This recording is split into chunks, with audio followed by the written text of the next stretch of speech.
Good evening, everybody, and welcome to Hard Knock Dice. Tonight is the first session of our Ghost of Saltmarsh campaign. I am Ian. I will be dungeon mastering for this campaign. Normally, I will, if you pay attention to any of our other stuff, I am playing in our Eberron campaign, and these gentlemen around me, three of whom are from that campaign, and Jones in my top this way is the dungeon master for that. We do have a new face in my friend Christopher over here, who will be playing for his very first D&D campaign, so I'm very excited for that. So, hopefully I don't die too much. Welcome to the Thunderdome. Yeah, well, no promises. We shall see. I have been quite nervous, as I think everyone is aware, about the longevity of this campaign's characters. So, this is going to be set. I'm running a module called Ghost of Saltmarsh, and it's set in the campaign setting of Greyhawk within the nation of Keeland. And our fine party of intrepid adventurers are beginning their adventure as they enter the town of Saltmarsh itself. And they are coming in as two groups of two from opposite sides. So, gentlemen, we have Gloob and Bart, who are going to be coming in from the northeasterly area, northwesterly, as well as Jakob and Julian coming in from the direct east from the larger city of Seaton. So, is there anything in particular that any of you are looking for as you enter the town of Saltmarsh? Jakob! We need to find somewhere to get some food. Why don't we go to the nearest tavern? Well, do you know where it's at? I've only been to Saltmarsh a couple times. Follow me. That's going to be fun for 11 levels. Oh, God. So, Julian, if you are heading towards the nearest tavern that you would know of, as you have said that you have had fairly frequent comings and goings to and from Saltmarsh as a fisherman, the tavern that you would have most likely frequented would be known as the Snapping Line, which is somewhere kind of in the middle of Saltmarsh, and it is popular among both fishermen and sailors. It's made out of a bunch. It's a pretty easy to recognize building, as it's constructed out of a bunch of boats and other like boats, fishing line. It's very aesthetically pleasing to those who spend their time on these boats. All right, well, on we go then. Yeah. So y'all come on in. It's about middle of the day, so there's a few people in there. Not too busy, not too crowded. Just a few sailors that might be, resting over from their times at the docks, waiting for, maybe a shipment, or maybe they had a bad catch the day before or a good catch the day before, and they're deciding to spend some extra time in the tavern. I'll walk in, and the bar's owner, and also the primary bartender, who you know as Hannah Wrist, Julian, is over there at the bar. She's just kind of cleaning up some mugs. I very loudly proclaim, "Bar wench, a drink for my friend and I." She just pauses as she's cleaning her mugs and kind of looks over and is, I best think that you might want to better choice of words if you wish to be served. Maybe manners. Your friend, though he is a bit strange, she's kind of peering a little bit into your hood, because she can kind of see a bit of your eyes are a little odd, and your skin tone is a bit. So kind of your friend speaks true. It would serve you well to show a little bit of respect for the owner of this bar. When you have time, we'll take a table over here. Of course. Is there anything that you gentlemen would like? Beverages? Food? Whatever you got available. We've been traveling. Absolutely anything to drink to go along with that meal. Water. I'll take an ale. There we go. I like that. That's gonna be about altogether about 5 silver. Just expectantly holding out a hand between the two of you. Just You're look paying at for your Julian. own ale. I shake my head and pass her 3 silver. 2 from me. holds out the other two.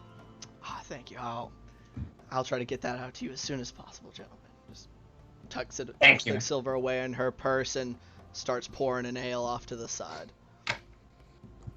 So y'all take a seat. Like I said, it's pretty quiet at this time, and so let us swap over to our shorter members of this soon-to-be hopefully adventuring party. Gloob and Bart, y'all are entering, as I said previously, from the northerly end, so you're going to be coming in through probably the only parts of Saltmarsh that are actually pretty well guarded. There's a wall that looks fairly old. It's big stone. Looks like it's stuck around for a good long time. A couple guards standing along the top. One right near the gate, kind of posted up on the side. Not looking particularly attentive, but more of a show of like we are defending ourselves here. So let me get this straight, Bart. You talk to an invisible guy in the sky, and he just tells you how to live? No, it's not like that. There's all kinds of rules, but you don't talk to anybody directly. I mean, it's more about the actions that you take and how you live your life. I mean, you just gotta do the right thing. That's basically all there is to it. There's not too many rules, too many strictures. I helped you out all right. Right, but how do you know what the right thing is if you don't talk to them? I mean, what do you mean how you know it? You do the right thing. You don't screw. You do unto others as you'd have them do unto you.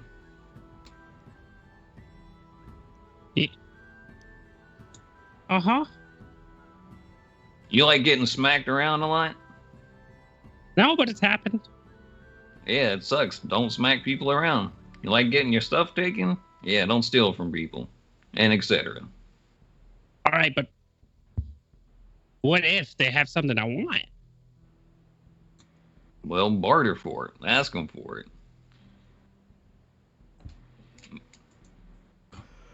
Ho, Barter? gentlemen! At this point, y'all are coming up on the gate itself, and the guard kind of come up from his more relaxed position. Kind of just doesn't seem particularly perturbed by the presence of Bart. Halflings are very prevalent in this region, but not an aggressive look, but curious and perhaps a bit untrusting towards Gloob. Just doesn't seem quite to know what to think of you. You fine gentlemen, travelers in these parts. Yeah, we're looking to Saltmarsh. Absolutely. Oh, wonderful. Any particular business you wish to stay? No, looking for a place to stay for the night and maybe help my friend get some water.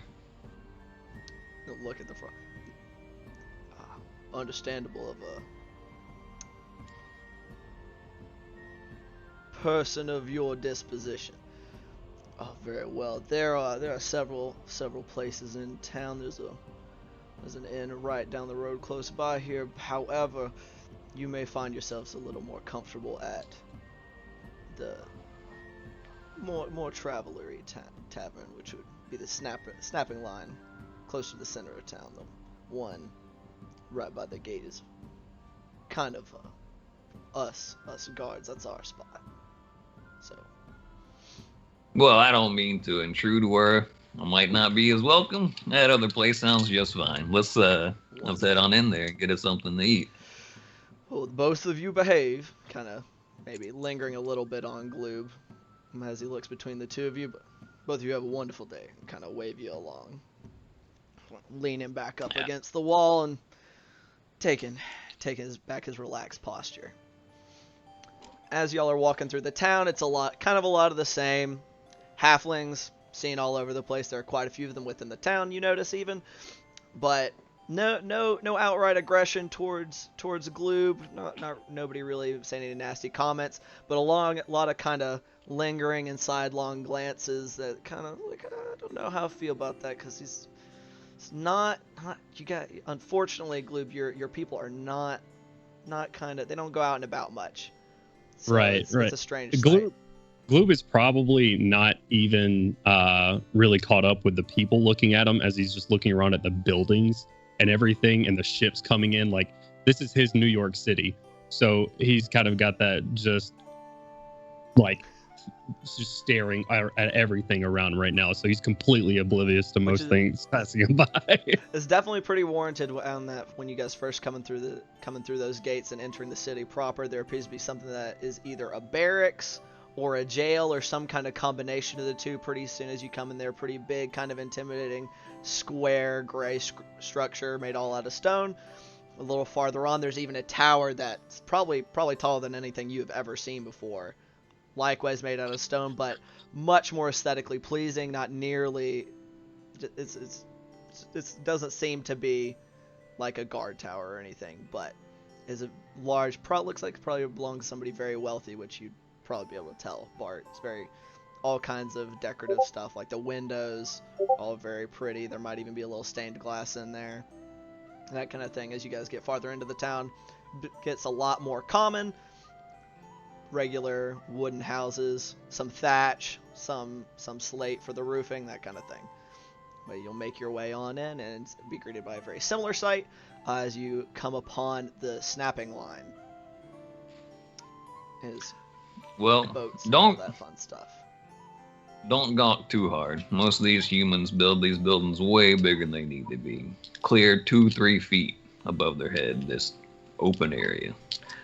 But it's a pretty nice town for the swamp, you know. And I'll just I got a mule following me along, just kind of tug them closer, like keep moving. And there is, if you are so inclined, there is a small kind of really small kind of stable area that is looking like it's not really meant for long-term usage off to the side of if you want to park your mule somewhere before you head on inside. Yeah, I would for sure. I'm assuming that there's someone there that I need to pay. Yeah, there's a gentleman kind of big and swarthy. It looks like he usually wouldn't wear a shirt all too much, nor does he look like he wears shoes. He looks like he might be a deckhand most of the time. Kind of as you walk over. Want to keep your horse here? Mule even? Well, yeah, if you don't mind. How much will it cost me? 5 copper for now. Just kind of hold out a big old hand. Yeah, I'll place it right in there. Much obliged. Just kind of shove it into a pocket. All Y'all right. enter to a scene much similar to the one Julian and Jakob were greeted by. Not very many people in the tavern, however, there now are 2 extras. You see a creepy looking guy who's really hunched over at his table over a plate of some pretty simple food, as well as a mug holding some liquid. Looks kind of dirty. Skin that you can see on his hands doesn't look quite right. The gentleman seated across from him is a good bit larger, covered in chainmail with a big old sword resting somewhere, I imagine, but not nearly as covered up. Just kind of they're having at their meal. As y'all walk in, the lady at the bar greets y'all as well.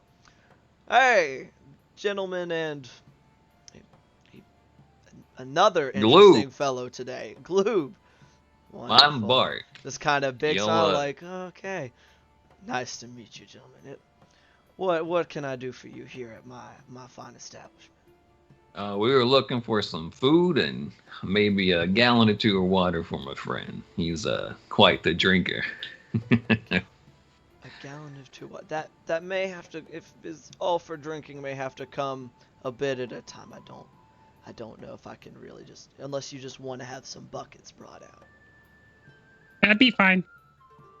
She's kind of very well. Well, anything in particular to drink beyond water for you? Looking at Bart. Water will be fine. That'll be fine. Wonderful.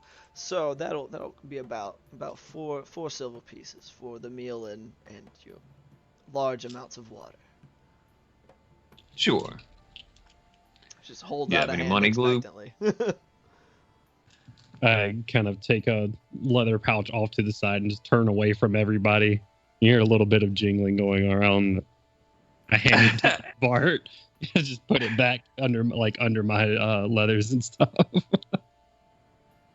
Yeah, I'll grab 2 silver from him and give out 2 silver myself. Thank you so much. If you just kind of gestures around the bar. There's plenty of places to sit. Pick a spot, and I'll have that out for you shortly. You see, that's how you talk to the owner of a bar. Look, Not I a bar wench. I didn't realize she was the owner there. Does it? Nah, never mind. What would you prefer me, bar Just- woman? Not now. Come on now. Been traveling with you. I imagine this has been like a repetitive incident. What is the what's the layout look like? How many other tables other than with these guys? So there's the table that they are currently occupying, as well as a handful of others. Like I said, not too many guys in here. There's a couple. I'd say there's probably about 5 tables in total. It's not a huge establishment. It's not tiny either. It does have a little bit of competition within the town. So I'd say about 3 of them are currently occupied. One with these 2 gentlemen, and a couple with a smattering of a handful of sailors and fishermen at the others. Do I hear him make comment about talking to a barmaid the proper manner? I imagine, unless he was making any intent, like any was it trying to keep his voice down? So yeah, you hear his weird raspy voice. Is Julian capable of whispering with that voice? It's probably more like a stage whisper, no matter how hard he tries, I imagine. Hey, are you awake? Exactly. Just in the middle of the night. Yeah, I'll turn to Julian and Jacob and well, I mean, it always pays to be polite. You can go a lot of places if you, just use a little bit of a silver tongue. Just as you're speaking that whole sentence, just pointedly looking at Jakob. Ah! What in the hell? What in the salt water are you? You're one to talk. Hey, don't stare. My friend looks like he might have some kind of skin condition. It's not always nice. Close enough. Well, Julian, this will actually be a good time to ask these 2 gentlemen here. I know you're looking for someone. You're not very subtle. Well, Look, I just I'm- arrived in town, but if you need help trying to find somebody, Yeah, I've already met one person. He's at the gate right over here. He let us in. Is that who you're looking for? Probably not. How do you know? This is fair. Name Adeline? Ring any bells? I doubt that gentleman was an Adeline. I think we can mark him off the list. Thanks anyway. I did my best. Are you 2 some kind of bounty hunters or something? He owes me. So I don't owe you anything. I'm just here to help. Clap.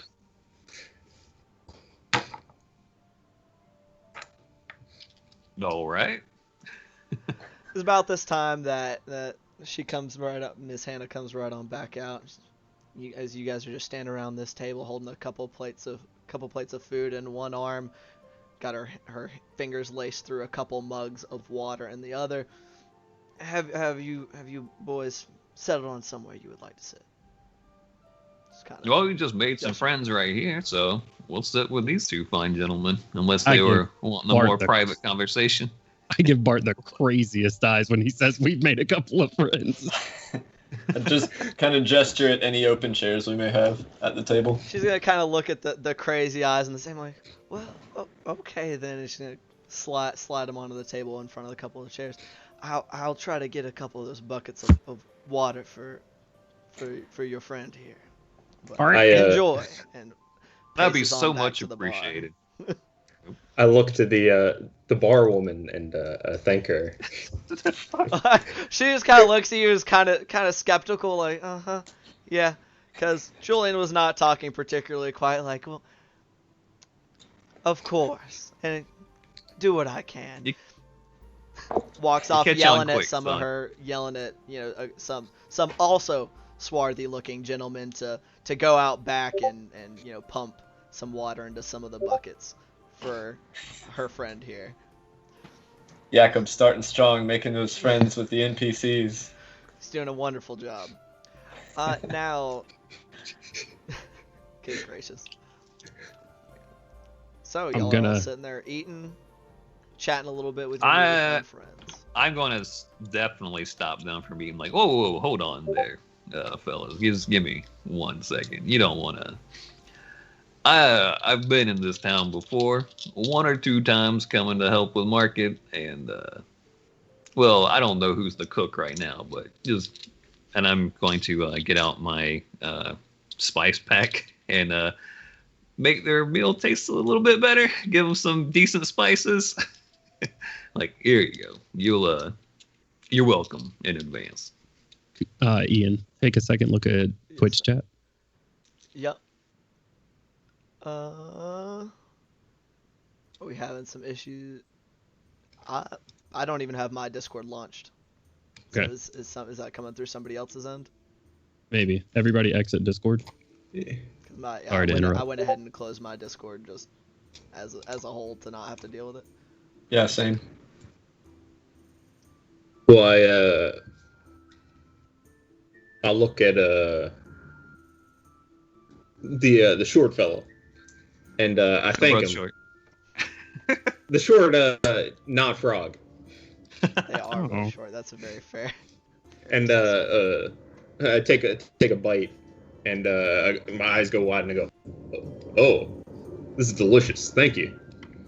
And I turn to Gloob and ask him, "So what are you gonna do with those buckets of water? What are you gonna do? Throw them at someone? Because I don't like that." Why would I? Have you had water thrown at you recently? My plan is to drink a little bit and sit in one. How are you gonna sit in the bucket? It's so small. I look down at my small self and look back up. You confused. He's You're right. also kind of small.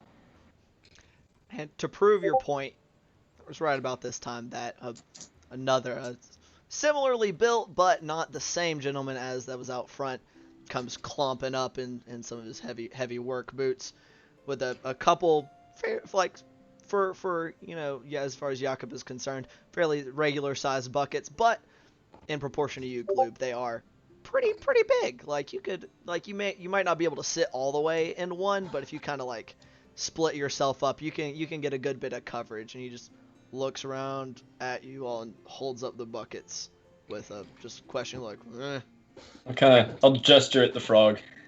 Right here. I am told by my friend here it is polite to say thank you, so thank you. Step You can over set him right here. and clump them down for you, and y'all continue to talk while I figure out why Discord is still making noises. So who are you? Still causing a problem. What are your names? My name's Bart. Oh, go ahead. Nope. My name's Bartholomew Fairfurrow. I'm up for Gilbend, a little bit up in the hills there. And what about you, Frog? Not a frog. I'm Gloob. And I'm from that way. Well, it's nice to meet both of you. I'm Jakob McDoonschlebe, and this pale fellow here is Julian. Pleasure. Well, it's a pleasure to meet both of you. You didn't really answer my question though. Y'all two bounty hunters, or what's your kind of deal? I was a fisherman. Well, you I'm look just- like you definitely spent a lot of time in the ocean. Boat got a bit broken. I'm just All looking right. to help fellas in need. He has good intentions, Nothing past that. I think. Okay. But You said mind you were blanking hunting a on man, the though. huh? You said you were hunting a man, though. Yeah, he's got something to do with that broken boat situation. Oh, all right. Well, Just sounds like the man's done some wrong to me. So I'm looking to help out Julian. all right. About yourselves, Saltmarsh is usually for fishermen and merchants. Well, I just recently ventured from home. Thought I'd make a little bit of a name for myself, explore a little bit, maybe find a little slice of heaven, settle down somewhere. But gotta live a little before you settle down. I'm only in my mid-60s. I got plenty left to give.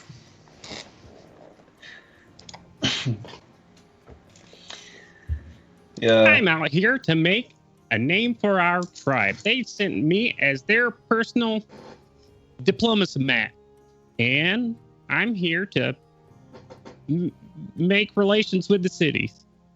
Wait, have a relationship with the city. No. Yep. I think they call that an emissary. Yep. Imsamary. Yeah, close enough. Well, Mr. Gloob, you're getting off to a good start. Give him a very serious nod. Do seem like a very friendly fellow, Yeah, he's all right. whatever you Yeah. are. Do they not have frogs farther to the east? Yeah.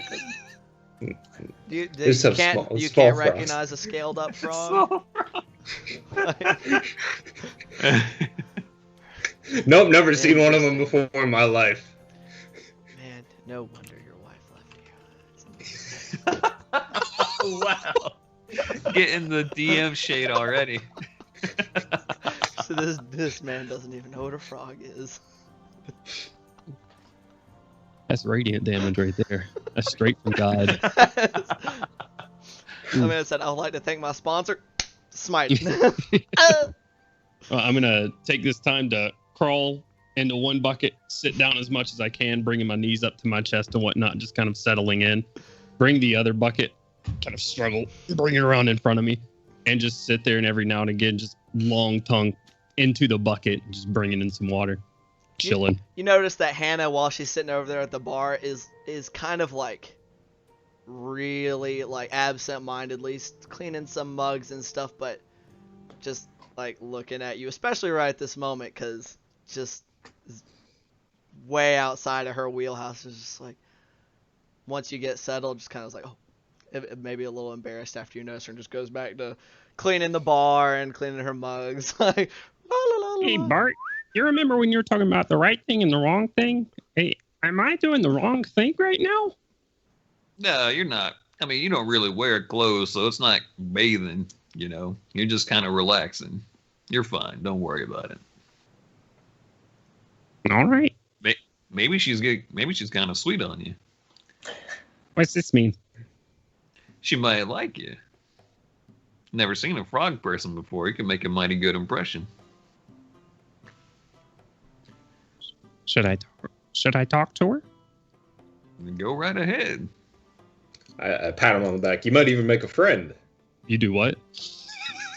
Oh, Now might be a good Christopher. nope, yep, no. pat him on the back. Jakob, did you leave your gauntlets on while you ate, or did you take them off? I'm eating. Why would I have my gauntlets on? Who eats with gauntlets? Just double checking. So I will try to stop him, but probably fail. Like, wait, Jakob, I guess that means what is your DC, Gloob? 12. Would you like to roll a Constitution saving throw real quick? That's a D20, right? It is a D20. 19.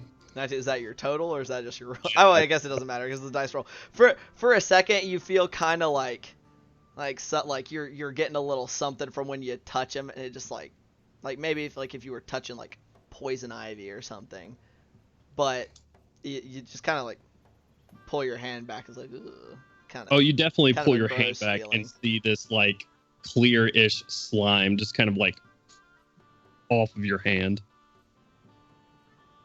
Kind of go. Yeah, you Nice. you might want to keep your hands to yourself and our friend here. He's got a little bit of a defense mechanism, as it were. Oh, He can't, oh, but I'll keep he's that in no mind. offense. Well, here I go. I'm gonna get up. Gonna go talk. Slosh The some girl- water out of the buckets onto the floor on your way out. Makes the place better. Sploosh. Walk up. Hello. Yes. Just kind of having to lean over a little bit because you're barely above the bar level. I try to What stand can I up. do for you?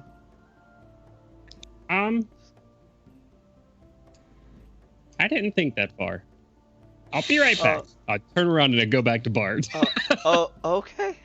Just nod Bart, and what do I? go back to business. Bart, what do I say? Tell her she looks beautiful and she appreciate the buckets of water. Compliment It's her. not beautiful.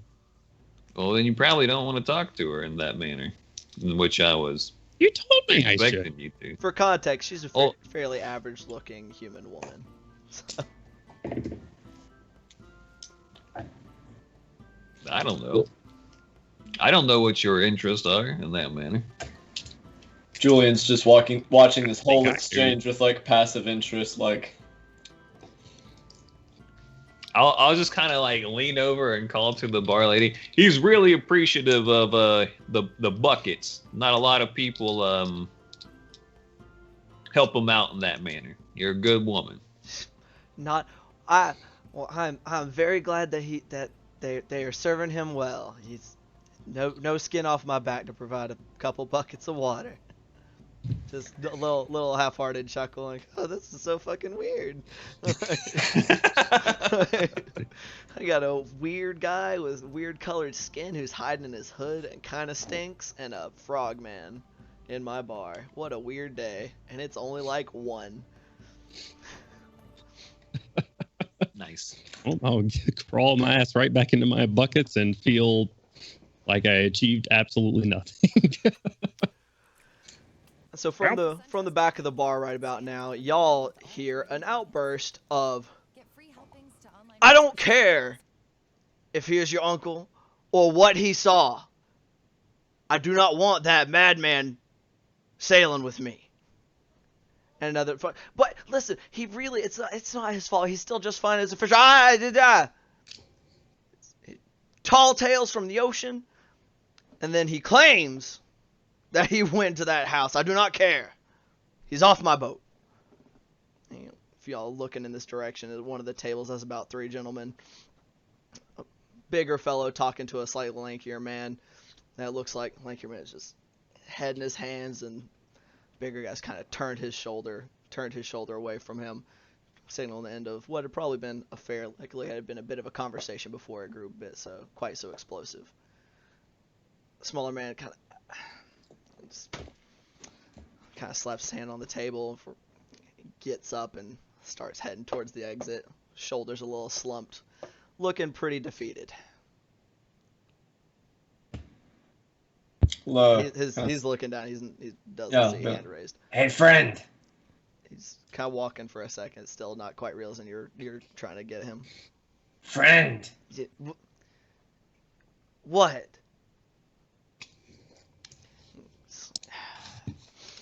Kind of walks on over to you. He's a pretty plainclothes looking man, obviously a fisherman from what you can tell, Cody or Julian. Sorry. I know what fisherman what looks do you like, want? all right? Yeah, I would hope so. It's like, yeah, what? What's the commotion? Takes a lot to disturb a boat captain. kind of looks over at the gentleman of that table. And okay, I wouldn't call him a captain exactly. Okay, his boat can fit maybe 4 people on it. All right. That type. However, it's okay. My uncle fishes with him on his boat. He owns the boat. My uncle fishes on it. He recently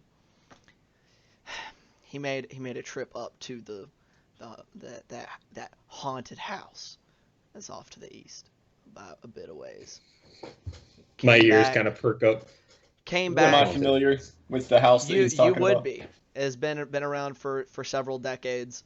And it's been tales of that it's spooky noises, all kinds of stuff, that it's dangerous, that it's haunted, that people have disappeared, and some people have. There have been disappearances in that location, but people still occasionally go because there's some rumors that it used to belong to an alchemist. And so they are seeking riches or some kind of transfigurative properties or something. And so people, every now and then someone will go. But most people from Saltmarsh proper generally give it a wide berth because of its reputation. I mean, I can't say I'd do the same, but why not let him fish? Oh, it's because he it was a week ago, and he just won't shut up about it. He's making wild claims, trying to get anybody who will listen, maybe buy him a drink or two, get some free drinks off of Tall Tales. And he's Well, tired hopefully of it. the owner will let it blow over. Best wishes to your uncle. Mm. What's his name?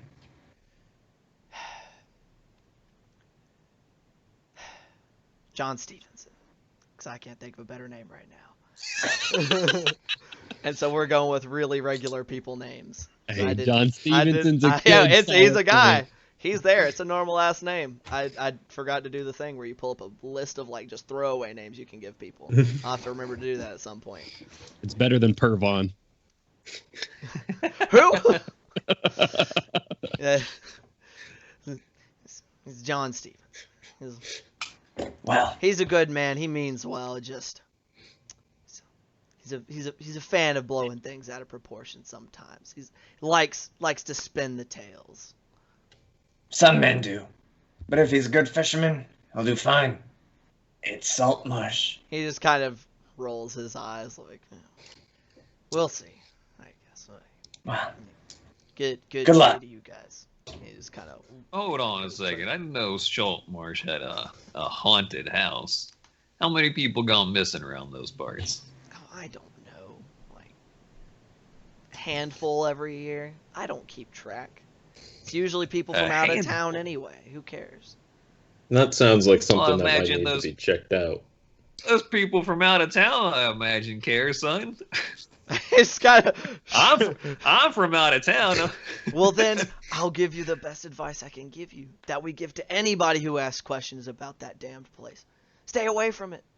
That sounds like a good idea to me. Yeah, Well, point why a hand. hasn't it go- Point a hand to you. Is the first time he's kind of noticed you kind of down on the floor in the buckets, and he'll like gestures got it. over to you like, yeah, that's what he said. Stay away from it. Well, why hasn't the guard checked it out? They've gone and looked. Nothing really seems to happen. You might hear some noises. They haven't found any evidence of any specters, but they don't stay too long. I mean, it's a little bit outside of town. We do our best to tell people to stay away from it. That should be Lean just fine. Lean it over to Bart and say, "What's a specter?" It's like it's a ghost. And I turn to Julian and go, well, if you're looking for people who take people, you might want to check that out and see Yeah, if something's going on. I doubt it's got anything to do with my stuff. And a good phrase to learn. Don't start no shit, won't be no shit. That's also wise words to live by, which is part of my uncle's problem. So, if you will excuse me, I gotta. No, wait a minute. You have to start shit. That's just kind of how that works. Like, you have to start it. You have to finish it. It happens a day, maybe twice a day. Yeah, I agree, Uh-huh. Gloob. You got to keep regular. But he means in a more figurative sense that if you don't cause any trouble, there won't be any trouble. Why didn't you just say that? Sometimes cursing's more effective to get your emotions across. That's all. Okay. Good well, day, sir. We won't take any more of your time. You gentlemen have a nice day. I gotta ask some more questions around town. You'll turn around and walk out. Going out the door, waves to the bar owner on his way out. You have a good rest of your day, Hannah. She's kind of nod. Get about her business. I'm giving Jakob a look. Well, that's crazy, guys. We should definitely not go there.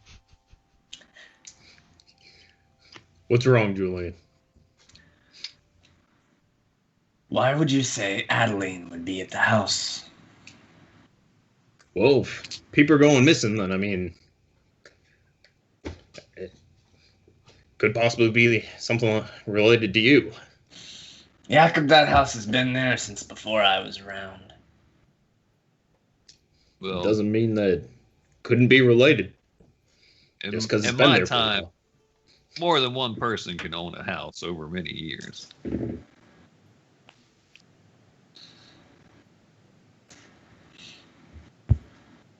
You've been around? You know much about the house? Me? I didn't hear about it until just now. Mm. You I said it always was stayed old. away from.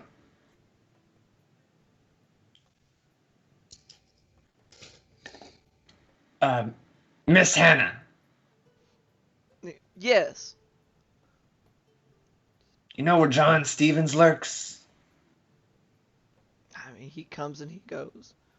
I mean, about now, he would kind of looking over to the gentleman who apparently has kicked him off of his boat.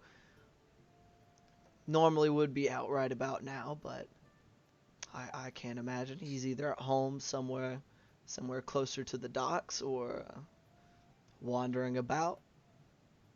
He's usually in this tavern in the evenings.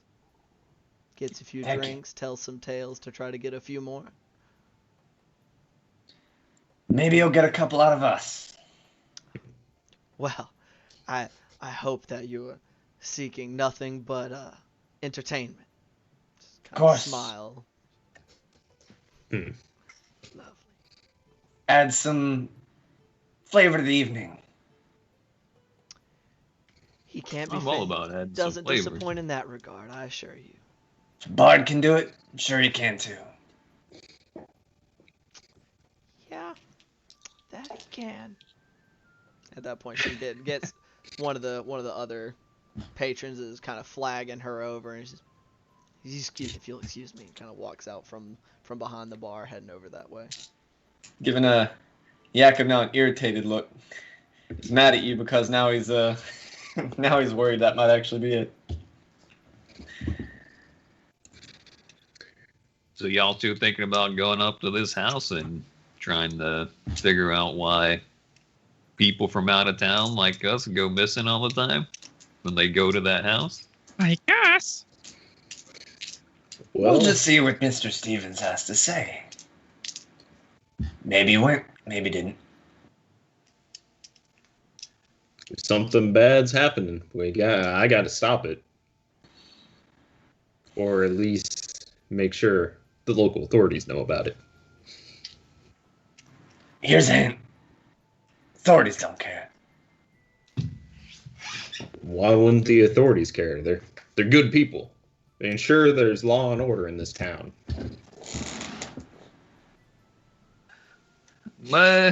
Son, in my experience, the guard's going to do exactly what he's paid to do. And guards generally aren't paid to do a lot. They're paid to maintain law and order in this town. Well, generally, if they see it.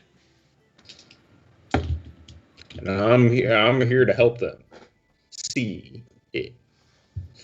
I'm gonna look over at what is it, Bartholomew? Yeah, Bart. He's very enthusiastic. Yeah, I see he's got a kind of a, I guess, a go-getter kind of attitude when it comes to stuff like that, but might be a little naive on the way the world works. It'd be nice to live like that, wouldn't it? Well, hell, most people call me naive because I'm friendly to so many people. So, to each their own, I reckon. Be was completely a- fair. If you would have ran across anybody but me of my people, you probably would have got stabbed a bunch. So, Well, as you can see, I ran across you, helped you out, and now I got a friend. So, looks like I'm completely right in all of my assumptions and beliefs.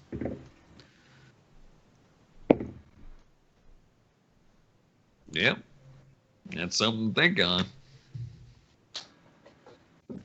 Luke just you see math trying to happen in his head that's just not connecting for some reason. Well, you go ahead. I was just So, oh. that delay is killer. Yep. Go ahead. I was just gonna say for Julian's party, he's just gonna be making small talk until the evening, seeing if Mr. Stevens comes in. You said it was what, like 2 already? Yeah, now about it's closer to 1:30 earlier, but y'all been kind of hanging out, chatting for a bit, so it's closing in on 2 o'clock. I have to go get my horse from the edge of town because I forgot to bring it with me, and find a place to stable it. Which I'm assuming when I saw the stable on the way in to the tavern. Yeah, you've seen the stable coming in. So I don't know how long that would take. Not too long. Good. Y'all aren't super duper far from the edge of town, but there and back, probably 20 to 30 minutes. Well, gentlemen, I'll be right back. I have to go get a horse of mine. I'd say I'd keep your seat warm for you, but my ass is a little too small. Well, Gloob, hold down the fort. Gloob, you stay out of my seat. I don't want none of that poison on there. Or whatever you got on you. I feel like your chair's too dry. Well, I hope when you come back, you still are wearing pants, son. Quick question, Jakob. Asses, chaps. Did you have it hidden on the edge of town, or just out in the middle of everything? Tied up to a tree. Okay. How much of your stuff was on that horse? Just out of curiosity. I'm sure the Majority guards of everything took I good care. have. Yeah, the guards care about safety. No. Okay. So Jakob is setting out to hopefully retrieve his horse and belongings from the edge of town. Is everybody else maintaining their position within the snapping line? I've been traveling for days. I'm probably relaxing. Fair enough. Yeah, I'll probably light up my pipe, hang out, tell some tall tales of halfling variety.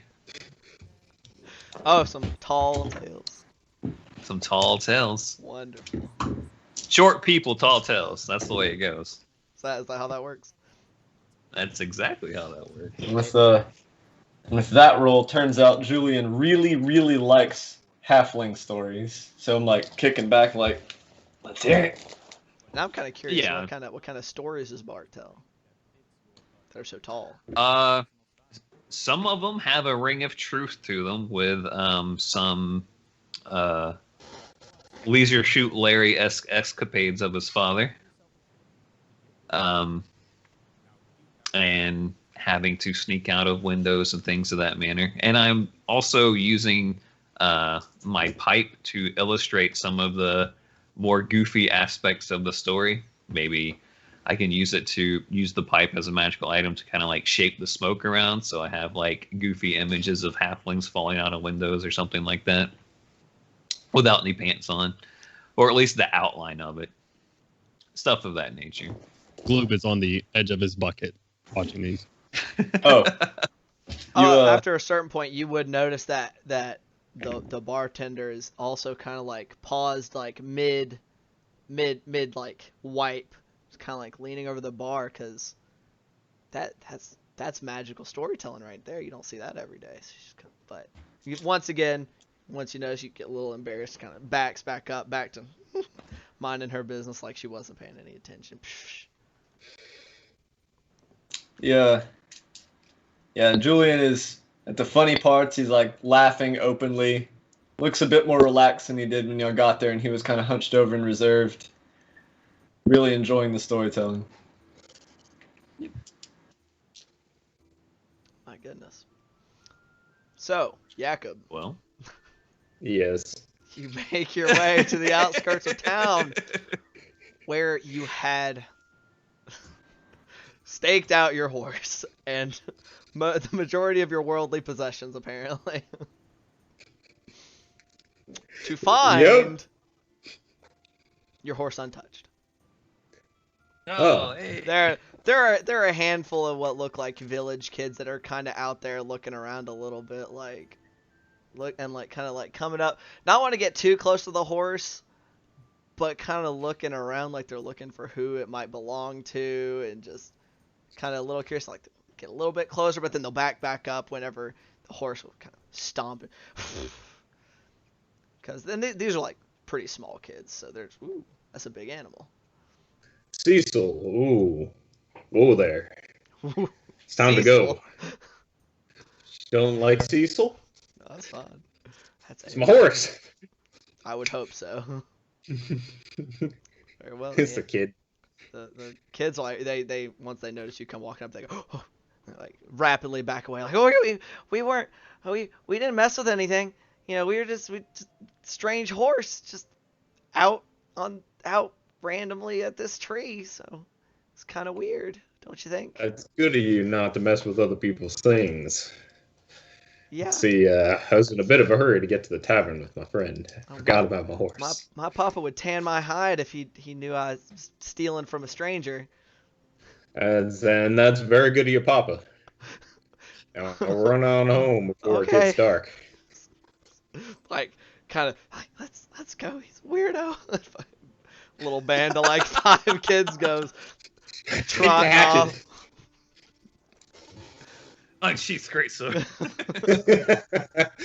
Damn kids! I feel it does bear mentioning, Jakob, that for the most part, while most people have been kind of amicable to you throughout this town, anytime you've had an extended conversation with people that might be close enough to involve eye contact, people tend to get kind of weirded out after a couple seconds. And you're just like they're friendly and stuff, but then after they meet your eyes for a little bit, they kind of seem to get a bit uncomfortable, but not unfriendly. So all your stuff is fine. Because I'm a sad boy. All right, I'll take my horse back to the tavern. Wonderful. You'll make your way back to the tavern with no incident. People just maybe giving you a bit of a look because you just came through here like an hour and a half ago without a horse and with a companion, and you walked out and came back with a horse. It's kind of like, wow, that's kind of odd. But you make it back, and same as for Bart, big swarthy gentleman. He's kind of leaned up against the side of the establishment near that small stable. Oh, so you had a horse after all. Just kind of, if you want to keep him here, 5 copper. All right. Hold a I hand hand him out. 5 copper. Much obliged. Sticks it in a pocket. Lets you go about your business of tying him off, and seems fairly well equipped to keep him from being stolen, at least as much as that tree. Hopefully better than the tree. The tree seemed to do a pretty good That guy job. that we're giving money to just doesn't even work there. He's just the guy standing out front like, give me some money. That was exactly my thoughts. I was thinking he's like those guys around Atlanta that charge for parking and then they just walk away whenever they get enough money. That would be unfortunate. But this is not like it's in the middle of the night. People on the street don't seem to be batting an eye at his presence. So feel fairly secure in the fact that he is not robbing you. in the middle of town in broad daylight. All right. I go back inside and order another drink. Oh, right away, absolutely. How much is So- that? 1 silver. Okay. So he kept on making the whole brew that was poison taste like wine, and them goblins, they just kept drinking it up. They thought they were getting drunk the whole time. And then they thought they drank too much, and they just wound up dead. He was able to get everybody out of there. He came back a hero. Chuckling uproariously.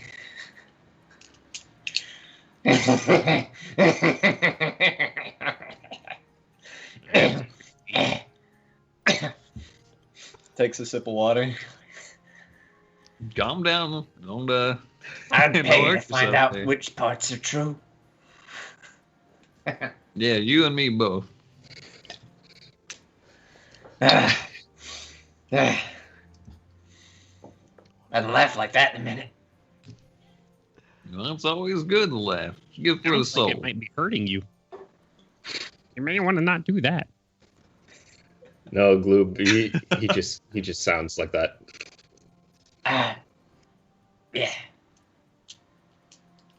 All right, gentlemen. Kind of like So, adjusting scarf. are any of you wishing to do anything about town, or are y'all just hanging out here at the snapping line until the evening when you think old John Stevenson may make an appearance? Yeah, I'm hanging out till the You're evening. just hanging out? Yep. Do we want to If do there's a anything fire, about town? probably like relocate next to it for a bit. Or what time of year is it? Like, what's the weather like? It's spring, so it's Like it's pretty it's pretty acceptable. You know, maybe a little cooler whenever there's a breeze coming off the water itself, but you know it's not chilly, not you're not out there sweating your butt off with your ensemble. But it's a nice day out, not too cloudy, not too not completely clear. Yeah, in that case, I'll just be relaxing, picking up my food, listening to stories, and chit-chatting with my newfound companions. Okay. Anybody else? Or same, more of the same. I'm keeping an ear out for any trouble, any fights, but mostly hanging out, drinking. It is like the middle of the day, so you're pretty good right about now. Most of the people who do the fighting are not back in town as of yet. Gloob and Bart, Yeah. y'all hanging out? Yeah, I'll just probably keep telling stories that are heavily leaning towards fairy tale-esque of, yeah, and then, doing the right thing paid off, as it always should. Right. I gotcha. Well, as time wears on throughout kind of the middle of the day, Hanno checks in on you guys occasionally, sees if there's, if y'all need any more drinks, if you want a little more something to eat. But as well, there a handful of people come in and out throughout the day. Not a ton of traffic, since it's not either like right near breakfast, or because that would appear to be the time that maybe some fishermen might come in. They want a morning ale or something before they go out, because their women folk back home don't approve of such things before a working day. Because they're alcoholics? Hey man, Saltmarsh is a hard life. There's a lot of, you just need a little something when you're getting out there in that early morning air, water all over the place, pulling on a rope. Come on. Speaking of problem drinking, I in the time however long it's gonna take, I'm gonna have 3 more ales. That will cost you 3 more silver, but I mean, I respect it. This is over the course of quite a few hours, because it's probably closer to. So I say when would sundown be? It's closer to 7 o'clock coming on when the traffic starts to pick up quite a bit. Seems like fishermen and the like have made their way back home, offloaded their catch. You can tell that some were more successful than others by how strong they smell as they come through the door. Very fishy, which actually is not inaccurate. There's a faint fish smell to the tavern itself. So it just gets stronger as more of them make their way inside. It When, starts to get when- busier. When Hannah came by, I would have asked her about good place for, like, is there a boarding house or anything nearby? If I didn't already know. You would know that there are rooms that you can rent here at the Snapping Line. Oh, here at the bar. Okay. Yeah. What's the rates for room and board? Well, most of my rooms are 2 beds to a room, so comes out to about 2 gold. Oof, wrong currency. About 2 silver and 5 copper for a bed. For bed or the room? For the bed in the room. All right. Thank you, The man. room. Generally speaking, people like to That's share. a steep price right there. Hey, it's a pretty nice tavern. All things considered, she seems to run a very clean establishment. Nothing wrong with any of the ale, no leaks. Seems to be able to make enough money off of the multitude of this isn't like a tiny village either. Just for the record, it's not super huge, but for scaling purposes, it seems to be big enough that it can properly support the three or so taverns that are local. Gotcha. In that case, just waiting on for Mr. Stevens, if this is his usual haunt. Oh, yeah. DM, before Mr. Stevens makes his arrival, I would like to ask: is this bucket suffice for my needs for the day, or will I need a larger container? I'd say that because Big for how long do you have to spend submerged? 1 hour. 1 hour. I'd say that between the two, and like you slosh a little bit. One of the times that Hannah comes over, she'll check on you, like, do you need a little more, a little more water? We're not exactly hurting for it. She comes by, and this time I'm head first into one of the buckets, and both legs are just kind of like in the air. Yeah, she would have addressed her question to probably Bart since you guys entered together. So is your friend's needs? Is he okay?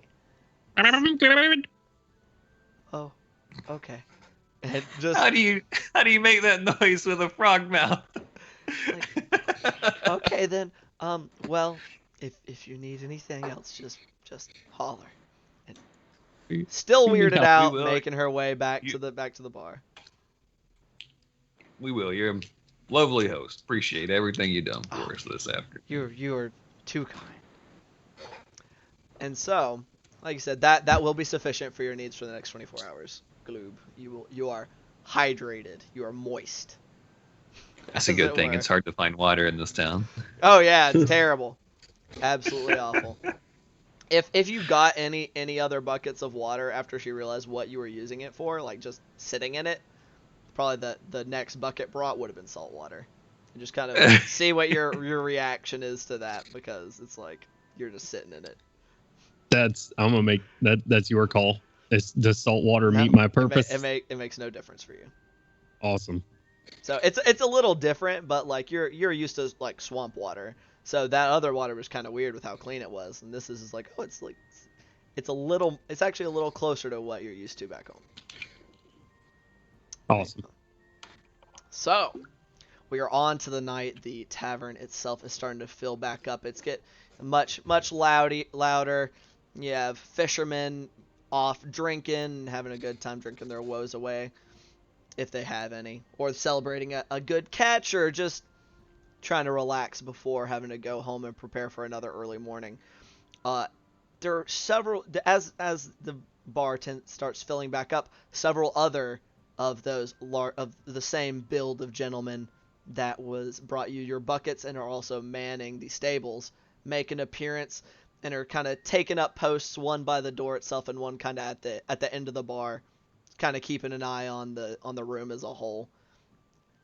Everybody seems to give them a wide berth. They don't look like they're any strangers to throwing people out or hitting them over the head.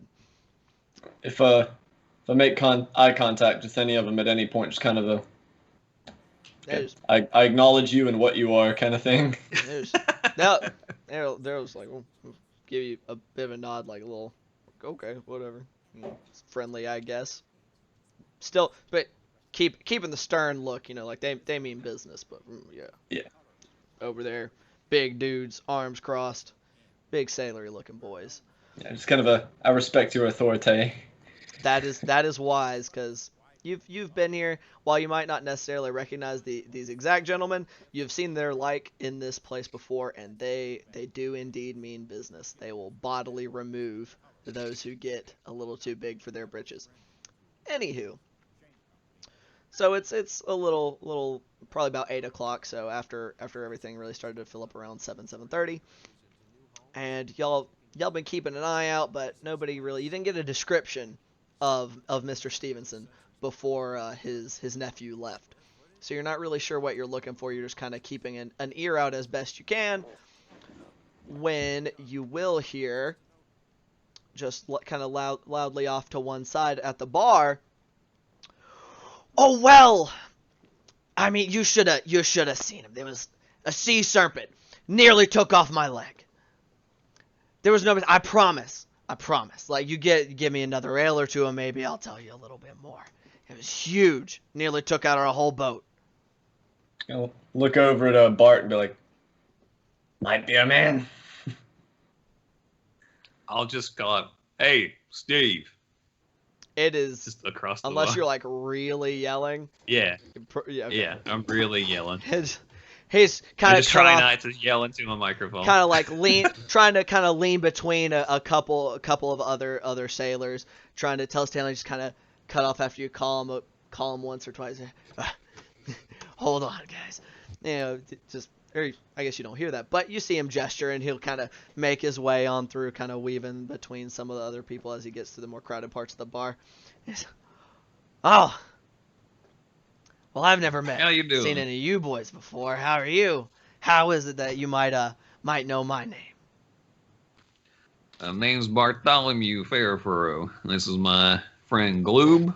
This young man over here is named Jacob. Jacob? Yeah. Like Jacob. Jacob. Apologize. Gotcha. And this is Julian. And we heard that you are familiar with the haunted house in town. You just, as he's just kind of like smiling amiably, but then you start to mention the haunted house, and just up to his ears, just about. Does give both Julian and Gloob a bit of a little bit of a jump, more so out of fear from Julian, because you're freaky looking, and just doesn't expect to see a frogman sitting at a table.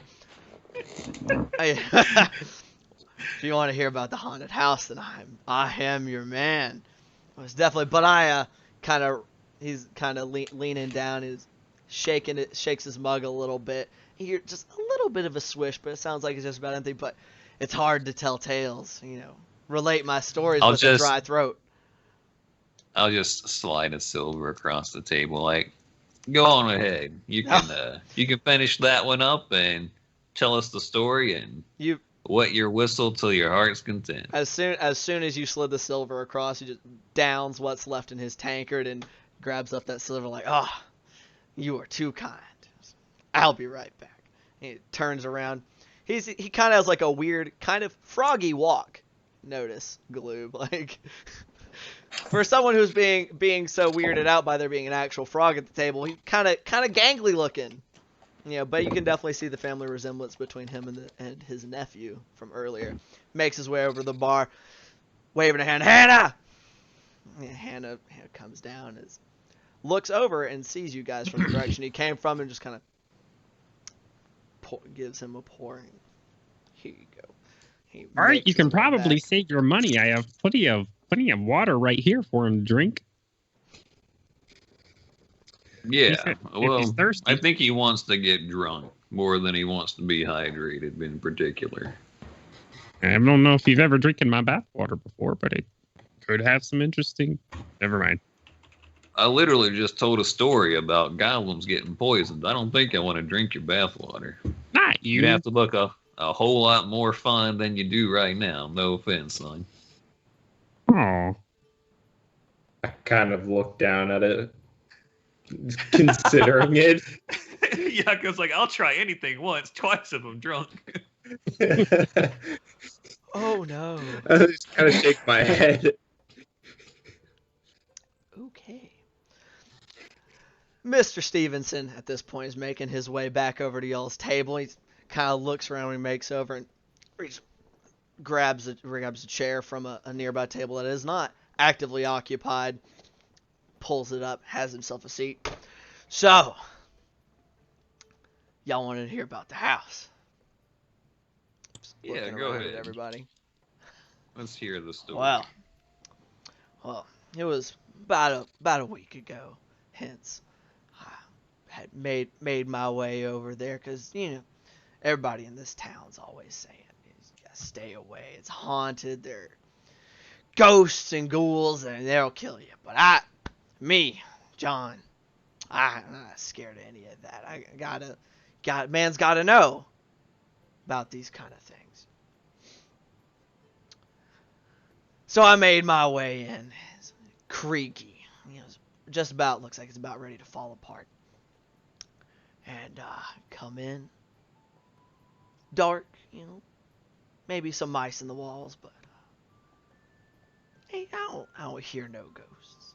Make my way in a little farther. Squeaking every now and then. It sounded like something might be falling down somewhere abouts. Until I make it to the stair. Open the door to the cellar. He's a bit of a showman, it seems. It's pitch black down there. So I start creeping my way down. And he's making the motions and everything. He's really trying to sell it. I get about halfway down. And then they came right at me. There was ghosts down there. They had to skin me alive, ate everything in me. I'd never been heard from again, but I ran faster than I ever had in my life. The whole time, screaming going on all around. Voices telling me to get out. I wasn't welcome. I made my way back outside, and I didn't stop running until I made it back to Saltmarsh. That's quite a tall tale, friend. Can I roll an insight check? Absolutely. Yeah, same. Knock yourselves out. That is 17 plus 7. Okay. So Julian? 24. Less impressive I with think- a 13. That is still plenty. I still, real yeah, quick, pass him a silver for his tail. You could tell he's pretty full of shit. Like, Yeah. he's not lying that he went, but you could definitely tell that he's really trying to ham it up. That is very, very clear to you, Bart, and you get a pretty good sense of that as well, Julian. Like you've heard plenty of fishermen's tales, not most of them related to ghosts, but you've got a similar vein when people are talking about that they've seen mermaids and such. One that off got the away coast. vibe. Got it. Yeah, absolutely. But he's just grinning, drinking away. Jakob hands him another silver. Oh, thank you. Now I guess I can now confirm it's not worth going. Dangerous place, but there is tale of gold and other riches. So maybe a man braver than I can fend off such horrors. Make their way What do down ghosts and claim them. look like, Mr. Stevens? Just ghastly, very sickly pale and with long claws. Their faces look like they've been torn, like ripped apart by wild animals with long dripping fangs. Truly horrifying. He just nods like, absolutely. I just grin at him with my 3 rows of teeth, just like. That freaks him out a little bit. He's nodding along like, yeah, it's pretty terrifying. Oh, they trying to keep his composure.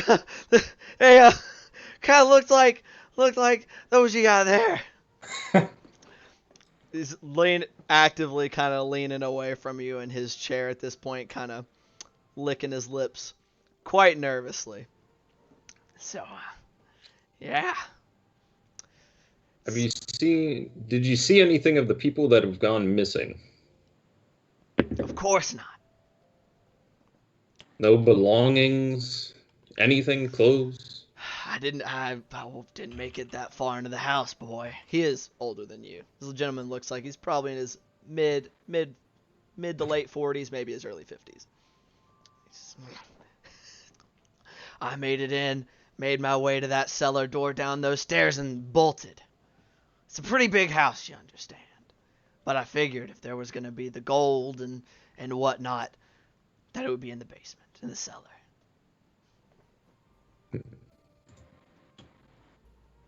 Well, sounds like you might have gotten to the right spot since the ghosts were there guarding it. Oh, most definitely.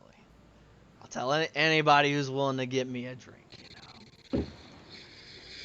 Absolutely. Folks braver than I are welcome to make their way down there and try to fight their way through those dastardly fiends. Can I roll? I want to roll an insight check to see if he's even gone to the house. I did. You're welcome to roll. I did say earlier that Bart definitely noticed that he was not lying about being there, but mostly seemed to be heavily embellishing the events that occurred inside. All right. So He definitely caught the fish, but it wasn't the size of the boat. absolutely. Right. But after maybe chat with you guys a little bit more, kind of asking about pointing over at you, though still kind of leaning away, like, you look like a fisherman. You got any good tales? The happenings you've seen on the water? I've got plenty. Truth? I don't know. It's all true if you ask me. It's all truth with enough drink. It's kind of go directly against what you told me, Bart. I am completely confused now. What are you talking about? Everything is true. Everything is true if you have enough drinks, but you're not supposed to lie. Oh, these are just stories for entertainment. Nobody thinks that this man's telling the truth.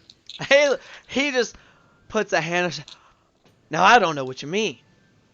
Mr. Stevens, I think he was referring to my tales. Stevenson, but thank you.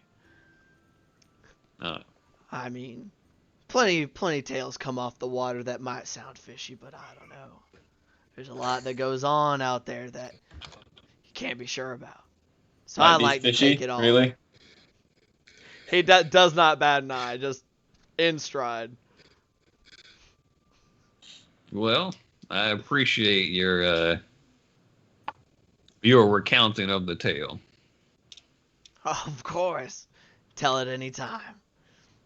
And at that juncture, you actually hear, Uncle John! Uncle John! And just pushing past a couple people is the same man that y'all saw at the bar earlier. Kind of slaps his hand on his shoulder. Why? Come on, get out of here. Like, this is why you got kicked off of his boat. You like causing problems, giving him a bad reputation, kind of like trying to haul him up. He's like, what do you mean? Kind of protesting. His nephew kind of hauls him off and seems to be trying to get him out of his drink and storytelling. Like trying to remove him from the bar? For the most part, like kind of getting him out, because the dude was starting to slur a bit.